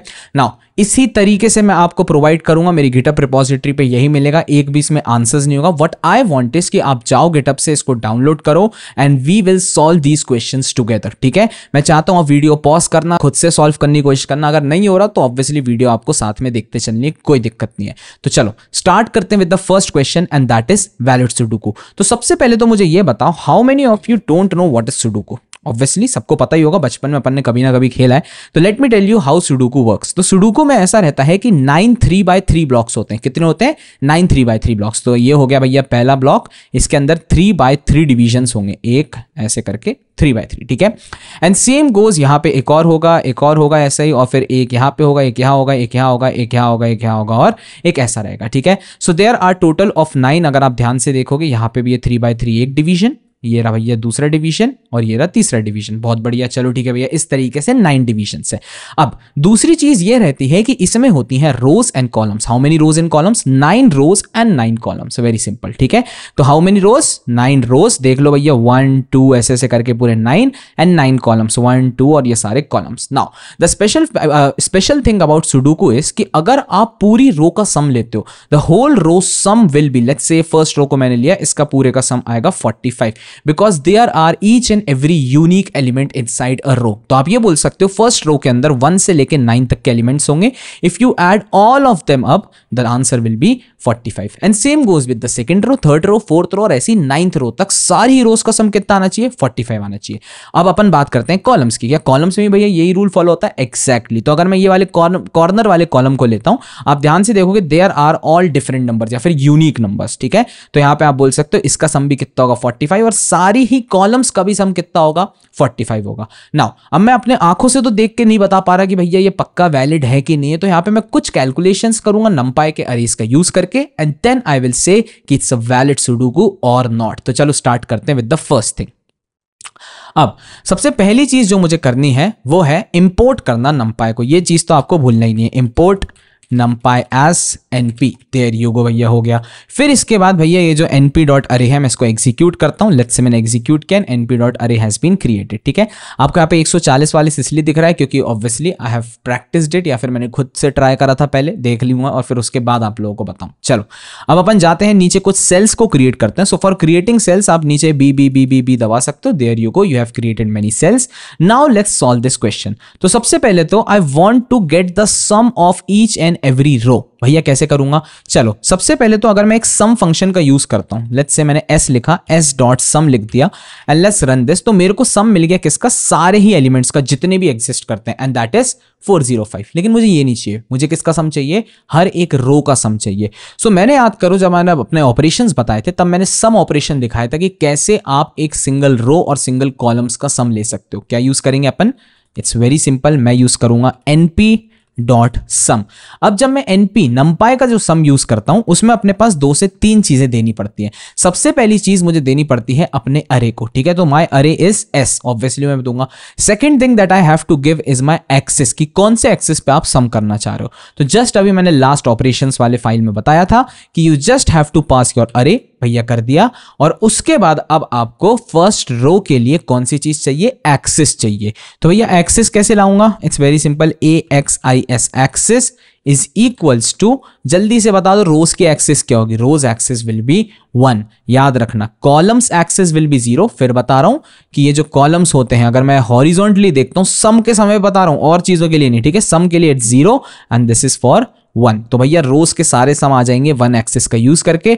So let's execute this. चलो देखते हैं क्या होता है। अगर मैं इसको एग्जीक्यूट करूंगा, you will see each and every rows have a sum of 45 and that's what I wanted. तो ये तो अभी करेक्ट चल रहा है। अगर मैं लेट्स से पहली वाली रो में चेंज करके 3 कर देता हूं, देन एक एक्स्ट्रा कर दिया, तो अब मेरा सम पहली वाली रो का, ये वाली रो का कितना आ जाएगा? 46। So if this is the case तो मैं बोल दूंगा my sudoku is not valid. It's very simple, ठीक है। तो यहां पे मैं बोल दूंगा ऑब्वियसली यहाँ पे 3 और यहाँ पे 2 होना चाहिए एंड देयर यू गो। चलो ठीक है भैया, मेरे को ये चीज समझ आ गई। Now what I can do is, मैं यहाँ पे इसको चेक भी कर सकता हूँ। कैसे चेक करूंगा? इट्स वेरी सिंपल, मैं यहाँ पे लिखूंगा b इज इक्वल्स टू, किसी भी एक रैंडम ऐसे इंटीजर के अंदर इस अरे को सेव करूंगा और फिर मैं ये लिख दूंगा, सॉरी शिफ्ट एंटर दब गया गलती से, b ऑफ, मैं सिंपली लिखूंगा b इज इक्वल्स टू कितना होना चाहिए? जल्दी बता दो कितना होना चाहिए? 45। तो यू विल सी सारे के सारे अनमैच्ड। How is it? अच्छा ये एक्स्ट्रा लग गया था, ठीक है। So you will see every array has 45 in it, so there is no problem, ठीक है। तो ट्रू ही आ रहा है और अगर वो ट्रू आ रहा है सारी चीजें, तो सारी चीजें वैसी की वैसी प्रिंट हो जा रही हैं, ठीक है। ये लिखने की वैसे जरूरत नहीं है, आई गेस इसको हटा के what you can do is directly सिर्फ ये प्रिंट करोगे तो you will get all the truths here, एक भी फॉल्स नहीं आना चाहिए, ठीक है। और इसको एक और तरीके से सॉल्व कर सकते हैं, that's more simpler way. For i in b कर सकता हूं और b के अंदर अगर अभी मैं i को प्रिंट करता हूं, you will see सारे 45 आ रहे हैं और इसको मैं चेक करना चाहता हूं तो मैं क्या करूंगा? if, सिंपल सी बात है, if i is not equals to 45 तो मैं लिख दूंगा print sudoku SUDOKU is not valid।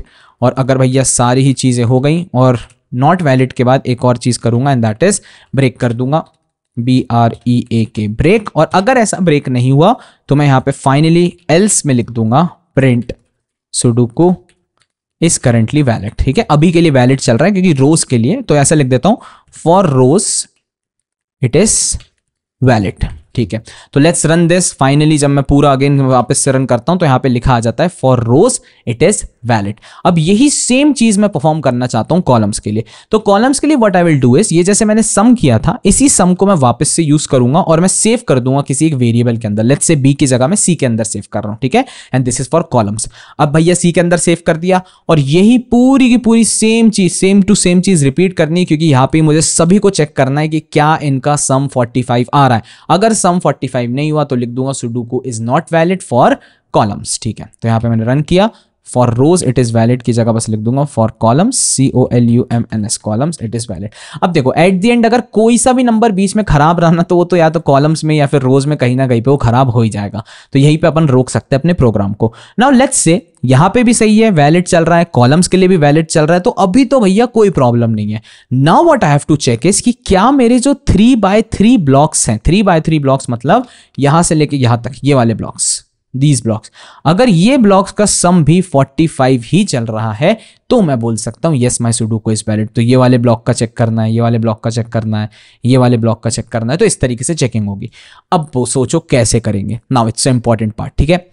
हो सकता है कि आप ये सोचो कि भैया नहीं हो सकता, इट्स टफ, लेकिन बहुत आसान है, थोड़ा सा दिमाग लाओगे हो जाएगा। मैं चाहता हूं वीडियो को पॉज करो और खुद से एक बार करने का ट्राई करो। नहीं हो रहा कोई दिक्कत नहीं, देखते हैं चलते हैं कैसे होता है, लेट्स सी। तो सबसे पहली चीज तो ये है, मुझे बताओ S के अंदर अगर मैं इस 3x3 ब्लॉक को सेलेक्ट करना चाहता हूं तो मैं कैसे करूंगा। मैं करूंगा स्लाइसिंग का यूज करके। किसका यूज करूंगा? स्लाइसिंग का। तो स्लाइसिंग में सबसे पहले मैं किसको सिलेक्ट करता हूं? रोज को सिलेक्ट करता हूं। तो भैया देख लो कौन सी रोज है, फर्स्ट रो, सेकंड रो और थर्ड रो, या फिर मैं बोल सकता हूं 0, 1 और 2 रो को सेलेक्ट करना है। तो मैं स्लाइस करूंगा 0 से लेके कहां तक? 0 से लेके मैं करूंगा 3 तक स्लाइस, क्योंकि अगर 3 लिखा है तो 2 तक ही चलेगा, ठीक है भैया। तो रोज में मैंने 0 से 3 लिखा और अब कॉलम्स में भी क्या करूंगा? 0 से स्लाइस करना स्टार्ट करूंगा और कॉलम्स में भी कहां तक जाऊंगा? 3 तक जाऊंगा। इट्स वेरी सिंपल, ठीक है। तो ये जो 3x3 ब्लॉक है ये मैं एक्सट्रैक्ट कर लूंगा। विश्वास नहीं हो रहा? चलो भैया ये लिख के देख लेते हैं, आपको समझ आ जाएगा। तो मैं नीचे जाता हूं, मैं लिखता हूं यहां पे नए ब्लॉक में S और S के बाद मैं लिखता हूं 0 से लेके 3 तक का और कॉमा लगा के अगेन मैं लिखता हूं 0 से लेके 3 तक का। तो यू विल सी 534672198 और यही है क्या? 534672198। So I have extracted the first block, ठीक है। अब मान लो मेरे को सेकंड वाला चाहिए, लाइक 678195 एंड 342 चाहिए, तो क्या करूंगा? देखो भैया रोज तो सेम ही है, ये जो है ना ये रोज तो भैया सेम है, लेकिन बस कॉलम्स डिफरेंट हो जाएंगे। तो एग्जैक्टली तो मैं यहां पे लिखूंगा रोज अभी भी सेम रखना, 0 से लेके 3 तक ही रखना, और जो कॉलम्स हैं उनको इस बार अब आप चेंज कर दो। क्या चेंज कर दो? आप 3 से स्टार्ट करके 6 तक चले जाओ। 3, 4, 5 इन सबको मैं सेलेक्ट करना चाहता हूं। So now you will say 678195 और 342 भी सेलेक्ट कर चुका हूं, ठीक है। इतना चीज समझ आ रही है। अब भैया एक और बार अगर मेरे को ये वाले सेलेक्ट करने 912 348 567, फिर कैसे करूंगा? अगेन वही चीज करनी है भैया। S लिया, S के बाद मैं कहां से कहां तक जाऊंगा? मैं लिखूंगा 0 से लेके 3 तक और 0 से लेके 3 के बाद 6 से लेके 9 तक लिख दूंगा। That's it and let's run this. तो आखिरी वाला एरिया भी एक्सट्रैक्ट हो चुका है। Now the fun part is कि अगर आप ध्यान से देखोगे मेरे कॉलम्स तीनों जगहों पे सेम थे, सॉरी मेरी रोज तीनों जगहों पे सेम थी और कॉलम्स डिफरेंट थे। Now what will happen is कि कॉलम्स यही रहने वाले हैं, यहां से लेके यहां तक, यहां से लेके यहां तक, यहां से लेके यहां तक। अब जब नेक्स्ट टाइम मैं ये वाला चीज को एक्सट्रैक्ट करना चाहता हूं तो अब मेरी रोज चेंज हो जाएंगी। तो अब यहां पे अगर आप लॉजिक बिठा पा रहे हो इट्स ओके, अगर आपने पाइथन करी इट्स ओके, लेकिन अब देखते हैं कैसे एक्चुअली में इस चीज को करा जाता है। What you have to do is इन सब की जगह लिखने की जगह इन सबको हटाओ and let's create a for loop. बहुत ध्यान से देखना, समझ आ जाएगा।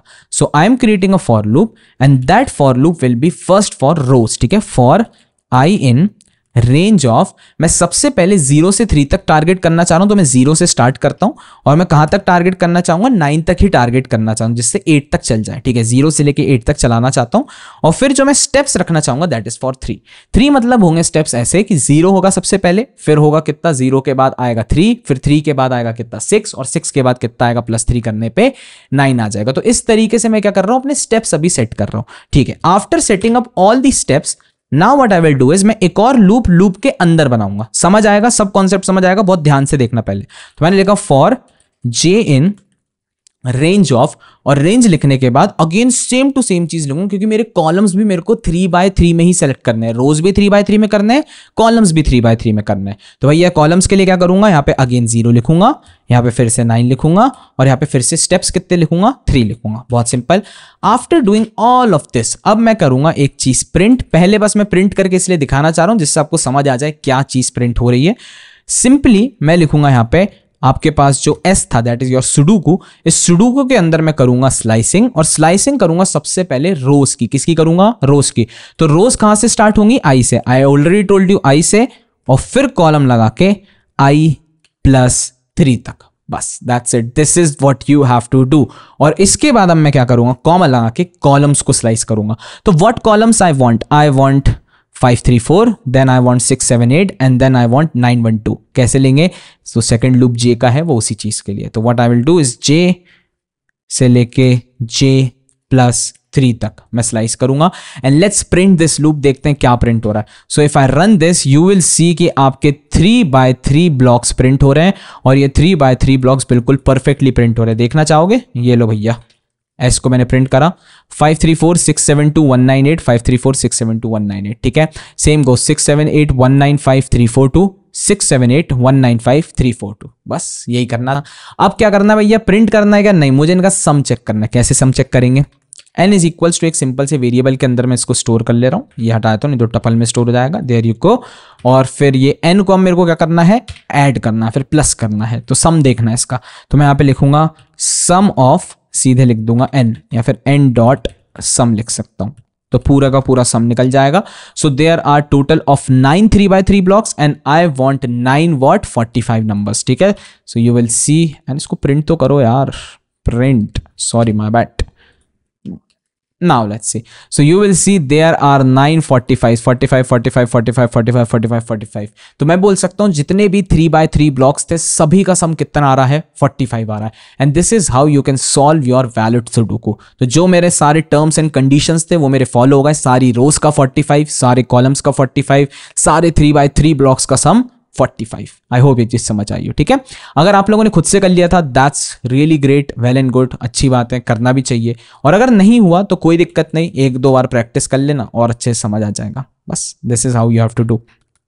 अब मूव करते हैं दूसरे क्वेश्चन पे। दूसरा क्वेश्चन काफी ज्यादा इंपॉर्टेंट होने वाला है क्योंकि ये थोड़ा सा मेल भाव रखता है डेटा फ्रेम से। यस, जो आप आगे डेटा फ्रेम्स पढ़ोगे पांडास में जो पढ़ाऊंगा उसमें कई बार आपको इस तरीके के क्वेश्चंस आते हैं, और there are some capstone projects जो इसी पे बेस्ड रहते हैं। तो पहले तो समझते हैं व्हाट इज दिस numpy अरे। ठीक है, सो दिस इज एन अरे जिसके अंदर आपके पास एजेस हैं, मैथ्स के मार्क्स हैं, साइंस के मार्क्स हैं, and there are students. So student 1, student 2, student 3, student 4, student 5 are the rows, and your columns are age, maths mark and science mark. Very simple. ठीक है, अब आपको क्या है, नीचे कुछ क्वेश्चंस दिए रहेंगे, you have to solve those questions. तो सबसे पहले क्वेश्चन पे जाते हैं, get the shape of the matrix.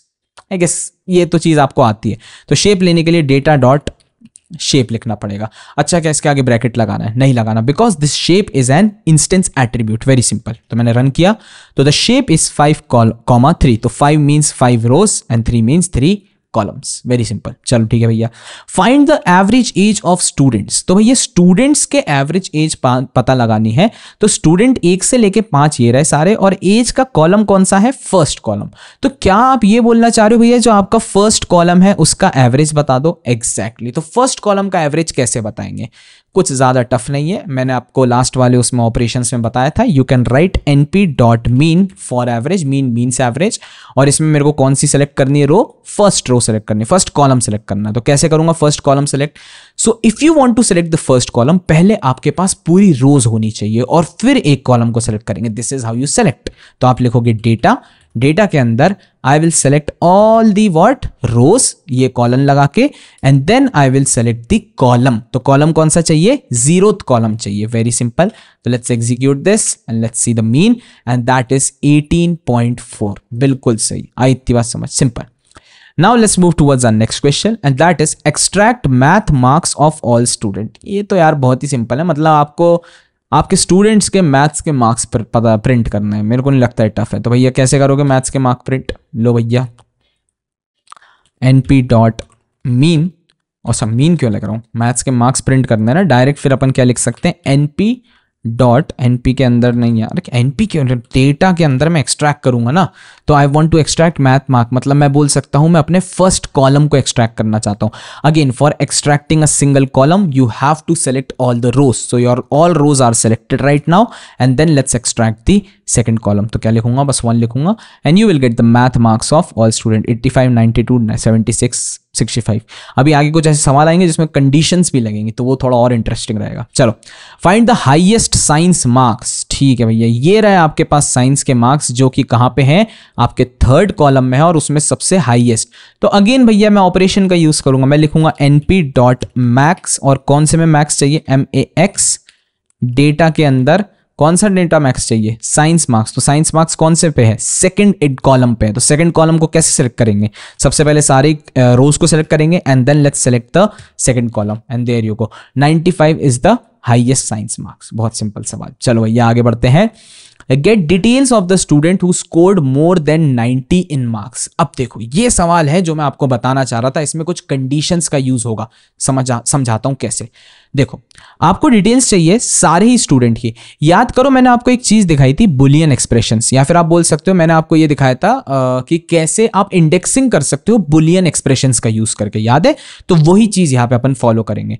All the students scored more than 90 marks के लिए आपको मैथ्स के मार्क्स को पहले टारगेट करना पड़ेगा, that is your first column. ठीक है, 0 column, first column, second column. तो फर्स्ट कॉलम को टारगेट करेंगे और उसमें कंडीशन चेक करेंगे कितने स्टूडेंट्स के क्या है 90 से ऊपर मार्क्स है। तो first of all let's do one thing, पहले अपन लोग फर्स्ट कॉलम को टारगेट करते हैं। डेटा ऑफ, बहुत सिंपल, मैंने लिखा सारी rows and then first column, let's print it. तो ये रहे सारे कॉलम्स, और अगर मैंने यहां पे लिख दिया ग्रेटर देन 90 के ऊपर चाहिए, सो यू विल सी सारे के सारे फॉल्स आ गए और एक वैल्यू ट्रू आ रही है। बट मैं सिर्फ और सिर्फ इस ट्रू वैल्यू को देखना चाह रहा हूं। What I can do is मैं इस पूरी की पूरी कंडीशन को डेटा के अंदर ही फुलफिल कर सकता हूं। ये चीज अपन ने देखी है भैया, याद रखना इस चीज को।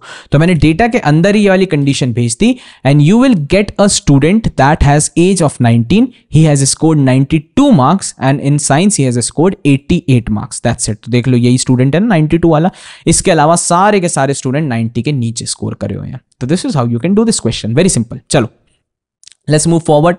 Increase maths mark of all students by 5, मतलब जितने भी स्टूडेंट्स हैं सबके मैथ्स के मार्क्स 5 से इंक्रीज करते हैं। कैसे करूंगा 5 से इंक्रीज, चलो देख लेते हैं।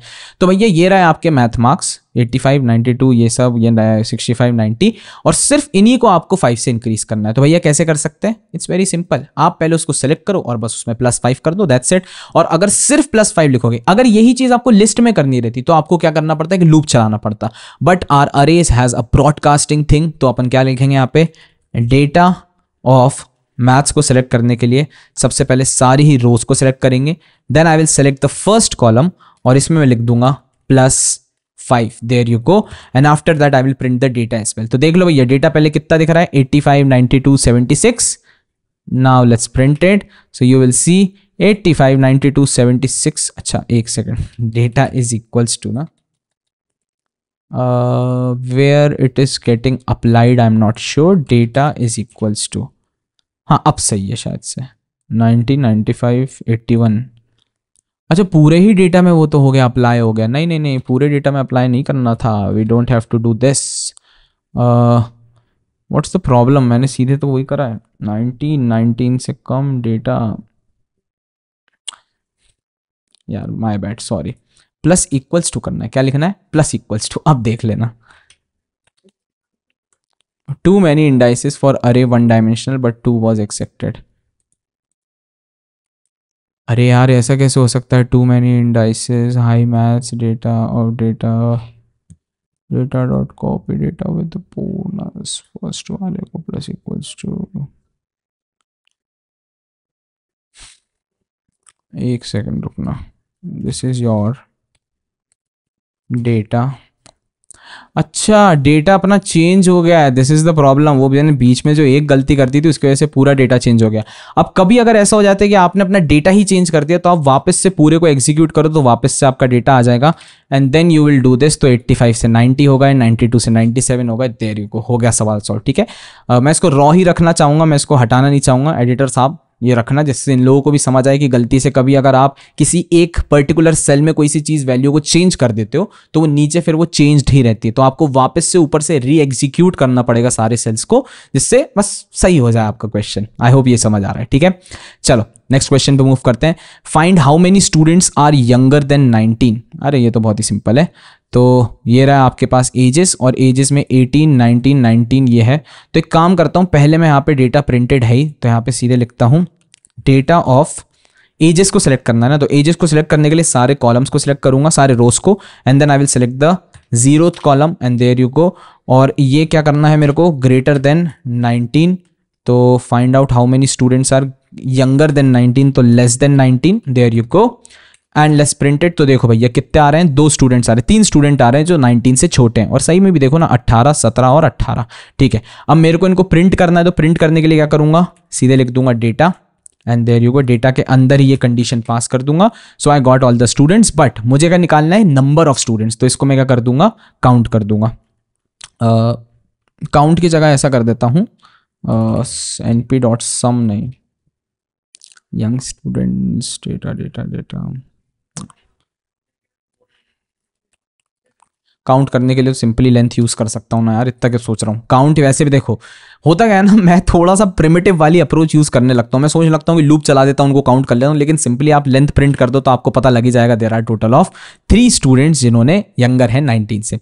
Let's move towards our next question and that is calculate the average marks in each subject. Column wise mean चाहिए, अरे बाप रे, तो मतलब आपके पास जितने भी कॉलम्स है मैथ साइंस इन सबका क्या चाहिए, एवरेज चाहिए। ये तो हो जाएगा, चलो देखते हैं कैसे। सबसे पहले तो मैथ्स और साइंस वाले कॉलम वाइज को निकाल लेते हैं। कैसे निकालूंगा, डेटा ऑफ सारी ही रोज को सिलेक्ट करूंगा, फिर अब कॉलम्स को सिलेक्ट करने के लिए 1 से लेके सारे कॉलम्स को सिलेक्ट करूंगा। So there you go, you got what, you got your maths Y, ये क्या कहते हैं जो भी है मैथ्स का और साइंस के आपको रोज कॉलम्स मिल गए, ठीक है।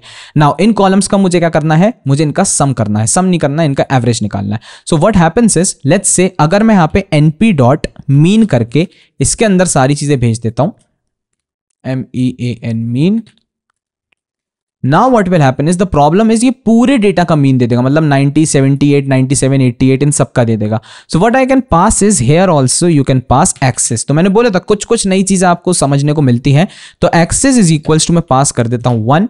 नाउ यू विल सी 1 की जगह सॉरी मैं पास कर देता हूं 0, क्योंकि मेरे को अब कॉलम वाइज चाहिए, तो कॉलम्स के लिए 0। And now you will see कि जो आपका फर्स्ट वाला रो था that is for I guess maths mark, तो मैथ्स वाले के लिए आपका 86 एवरेज आ रहा है, और सेकंड कॉलम जहां तो साइंस का था उसका अपना एवरेज आ रहा है 83.2। This is how you can solve this. चलो अगला करते हैं, लास्ट 2 बचे हैं, let's solve this. Get data of students who scored at least 80 in both subject. Now this is an important question, ठीक है। अब ध्यान से देखना, what they are asking is कि आपको डेटा चाहिए स्टूडेंट्स का एटलीस्ट 80 दोनों सब्जेक्ट में होना चाहिए। तो यहाँ पे कंडीशन लगने वाली है, लेकिन यहाँ पे 2 कंडीशन साथ में, तो what we can do, you can use and operator. चलो समझते हैं। सो फॉर दिस सबसे पहले तो I will just target my data, data के अंदर again I will target my data, और इस डेटा में से मैं सबसे पहले तो क्या सेलेक्ट कर लूंगा, सिर्फ और सिर्फ कॉलम 1 कर दूंगा, फिर मैं बोल सकता हूं अपने फर्स्ट कॉलम को सिलेक्ट कर लूंगा, and my first column must be greater than और equals to 80 because these are the students जिनका क्या हुआ है, जो स्कोर बना था। बस समझ रहे हो ना मैं क्या बोल रहा हूं, मैथ्स को अपन ने सेलेक्ट किया और maths score must be greater than equals to 80, ये कर लिया। फिर अब मैं यहां पे लगाऊंगा इसको एक पैरेंथेसिस में रख दूंगा। मैं समझा रहा हूं क्यों पैरेंथेसिस में रख रहा हूं। पैरेंथेसिस में रखने के बाद now I want to execute second condition, और अगर आप एक सेकंड कंडीशन को एग्जीक्यूट करना चाहते हो, यूजुअली अपन लोग एंड ऑपरेशन लिखते हैं, लेकिन बस प्रॉब्लम यही है यहां पे एंड ऑपरेशंस इस तरीके से लिखा जाता है, ठीक है। ऑल्दो इसको मैं पांडास में और अच्छे तरीके से समझाऊंगा, लेकिन स्टिल बस बता दिया यहां पे। चलो now what's your second condition, second condition is data of colon comma 2, क्योंकि भैया इस बार मुझे क्या करना है, सेकंड कॉलम को सिलेक्ट करना है, and then it also must be greater than equals to 80, that's it. तो दोनों चीजें हो गई। Now let's execute it. तो भैया ये हो गए 3 स्टूडेंट्स जिनके दोनों ही सब्जेक्ट्स में देख लो 97 88, 81 95, 95 85, सब में नंबर ज्यादा थे। चलो लास्ट क्वेश्चन करते हैं, replace all science marks less than 75 with 0। चलो ठीक है भैया, तो सारे ही साइंस मार्क्स में जिसके 75 से कम है उसको 0 कर दो। पहले तो यार मुझे डेटा चाहिए ऊपर अपना, मेरे को दिख ही नहीं रहा ऊपर डेटा, बार बार जाना पड़ रहा है। So this is your data and this is your science marks ना, लास्ट वाला। तो अगर इसमें किसी के 75 से कम है तो there is only one student जिसके 75 से कम है, तो उसके मार्क्स कितने कर देने हैं, 0 कर देने हैं। ठीक है, कर देंगे। क्या करेंगे, सिंपल सी बात है, डेटा ऑफ सबसे पहले तो सारी ही रोज को सिलेक्ट करेंगे, then I will select the column and that is second column, और इस सेकंड कॉलम के अंदर मेरे को क्या चाहिए, लेस देन 75 चाहिए। ठीक है भैया, कर दिया।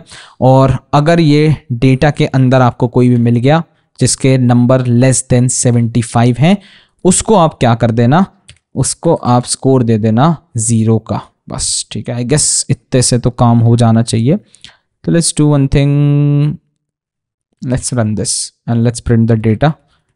लेट मी सी, यस हो चुका है, सबके क्या हो गए, 0 हो गए। But the only problem is यहाँ पे सभी के 0 हो गए, तो सबके 0 नहीं करने, मुझे सिर्फ इसके नंबर साइंस के 0 करने। तो what I have to do is, मुझे फिर से सेलेक्ट करना पड़ेगा डेटा के अंदर यही वाला कॉलम, और इसी कॉलम को सेलेक्ट करके मुझे चीजें करनी पड़ेगी। हाँ, थोड़ा सा कॉम्प्लिकेटेड लग सकता है, लेकिन अगर आप ध्यान से देखोगे मैं क्या करा, मैंने एक कॉलम को सिलेक्ट कर लिया। अरे यार व्हाट द हेक, यहाँ पे लिख दो बस। ठीक है, I have selected one column, और उस कॉलम के अंदर उसी कॉलम को सेलेक्ट करके मैंने बोला अगर यहाँ पे किसी के 75 से कम नंबर हैं तो उसको क्या कर देना, 0 प्रोवाइड कर देना। एंड आई गेस यहाँ पे एक मिसिंग था, और फिर डेटा को मैंने प्रिंट किया। तो मैं वापस से सारे सेल्स को रीरन कर रहा हूँ क्योंकि ये ऑलरेडी डेटा को मैं अपडेट करके 0 कर चुका हूँ। तो let's rerun, restart the cell, and there you go, सारे सेल रीस्टार्ट हो चुके हैं। And unmatched, why unmatched, data के अंदर ये 2, फिर उसके बाद अच्छा ये फालतू ही लगा दिया, फिर data updated data equals to 0। अच्छा ठीक है ना, ये वाली चीज़ को हटा ही देते हैं क्योंकि मैं तो इक्वल्स टू 0 मैच करना चाह रहा हूँ। अभी भी अनमैच चल रहा है एक, तो ये डेटा उठाया 2 वाला, फिर एक और डेटा उठाया, ठीक है, फिर अपडेटेड डेटा, अच्छा एक अनमैच्ड ये वाला चल रहा है। हाँ अब सही होगा शायद से, यस फाइनली। बहुत ज़्यादा थोड़ा सा लग जाता है क्योंकि कभी कभी ये इतने सारे अनमैच्ड हो जाते हैं। तो फिर से देख लो भाई ध्यान से, you have selected a data, कौन सा वाला, एक कॉलम सेलेक्ट किया है, कौन सा कॉलम सेलेक्ट किया है, साइंस मार्क्स का, ठीक है। फिर उस साइंस मार्क्स के कॉलम के अंदर एक कंडीशन पुट करी, क्या कंडीशन पुट करी कि जो पूरा का पूरा आपके पास कॉलम है उसमें अगर किसी के भी 75 से कम नंबर है तो उसके मार्क्स क्या कर देना, 0 कर देना। एंड आफ्टर डूइंग दैट फिर आपने अपने डेटा को प्रिंट किया, तो you can C a student who had actually 70 marks, 75 से कम थे, उसको क्या कर दिया मैंने, 0 कर दिया। तो इस तरीके से आपको ये सारे सॉल्व करने हैं। आई होप आप लोगों ने खुद से किए होंगे, अगर खुद से नहीं भी किए तो आपको ये समझ आया होगा कि किस तरीके से मैनिपुलेशन होता है। ये सब चीज़ें इंपॉर्टेंट रहेंगी जब अपन पांडास में करेंगे एरेज का यूज़, जब अपन वेक्टर्स का क्रिएट करना पड़ेगा, और भी बहुत सारी चीज़ें करनी पड़ेंगी, ठीक है। तो अभी के लिए तो इतना ही। So finally we have completed the video, I hope you all enjoyed it. और अगर आप यहाँ तक देख रहे हो तो जाओ कमेंट सेक्शन में लिखो #till_the_end। एंड बाय द वे जितनी भी चीजें यहाँ पे करवाई हैं सारे के सारे नोट्स अवेलेबल होंगे मेरी गिटहब रिपोजिटरी पे, you can go and check them out. And यहाँ पे रुकना नहीं है क्योंकि जो नेक्स्ट वीडियो होने वाली है that will be about pandas. So मिलते हैं नेक्स्ट वीडियो में, टिल देन बाय बाय।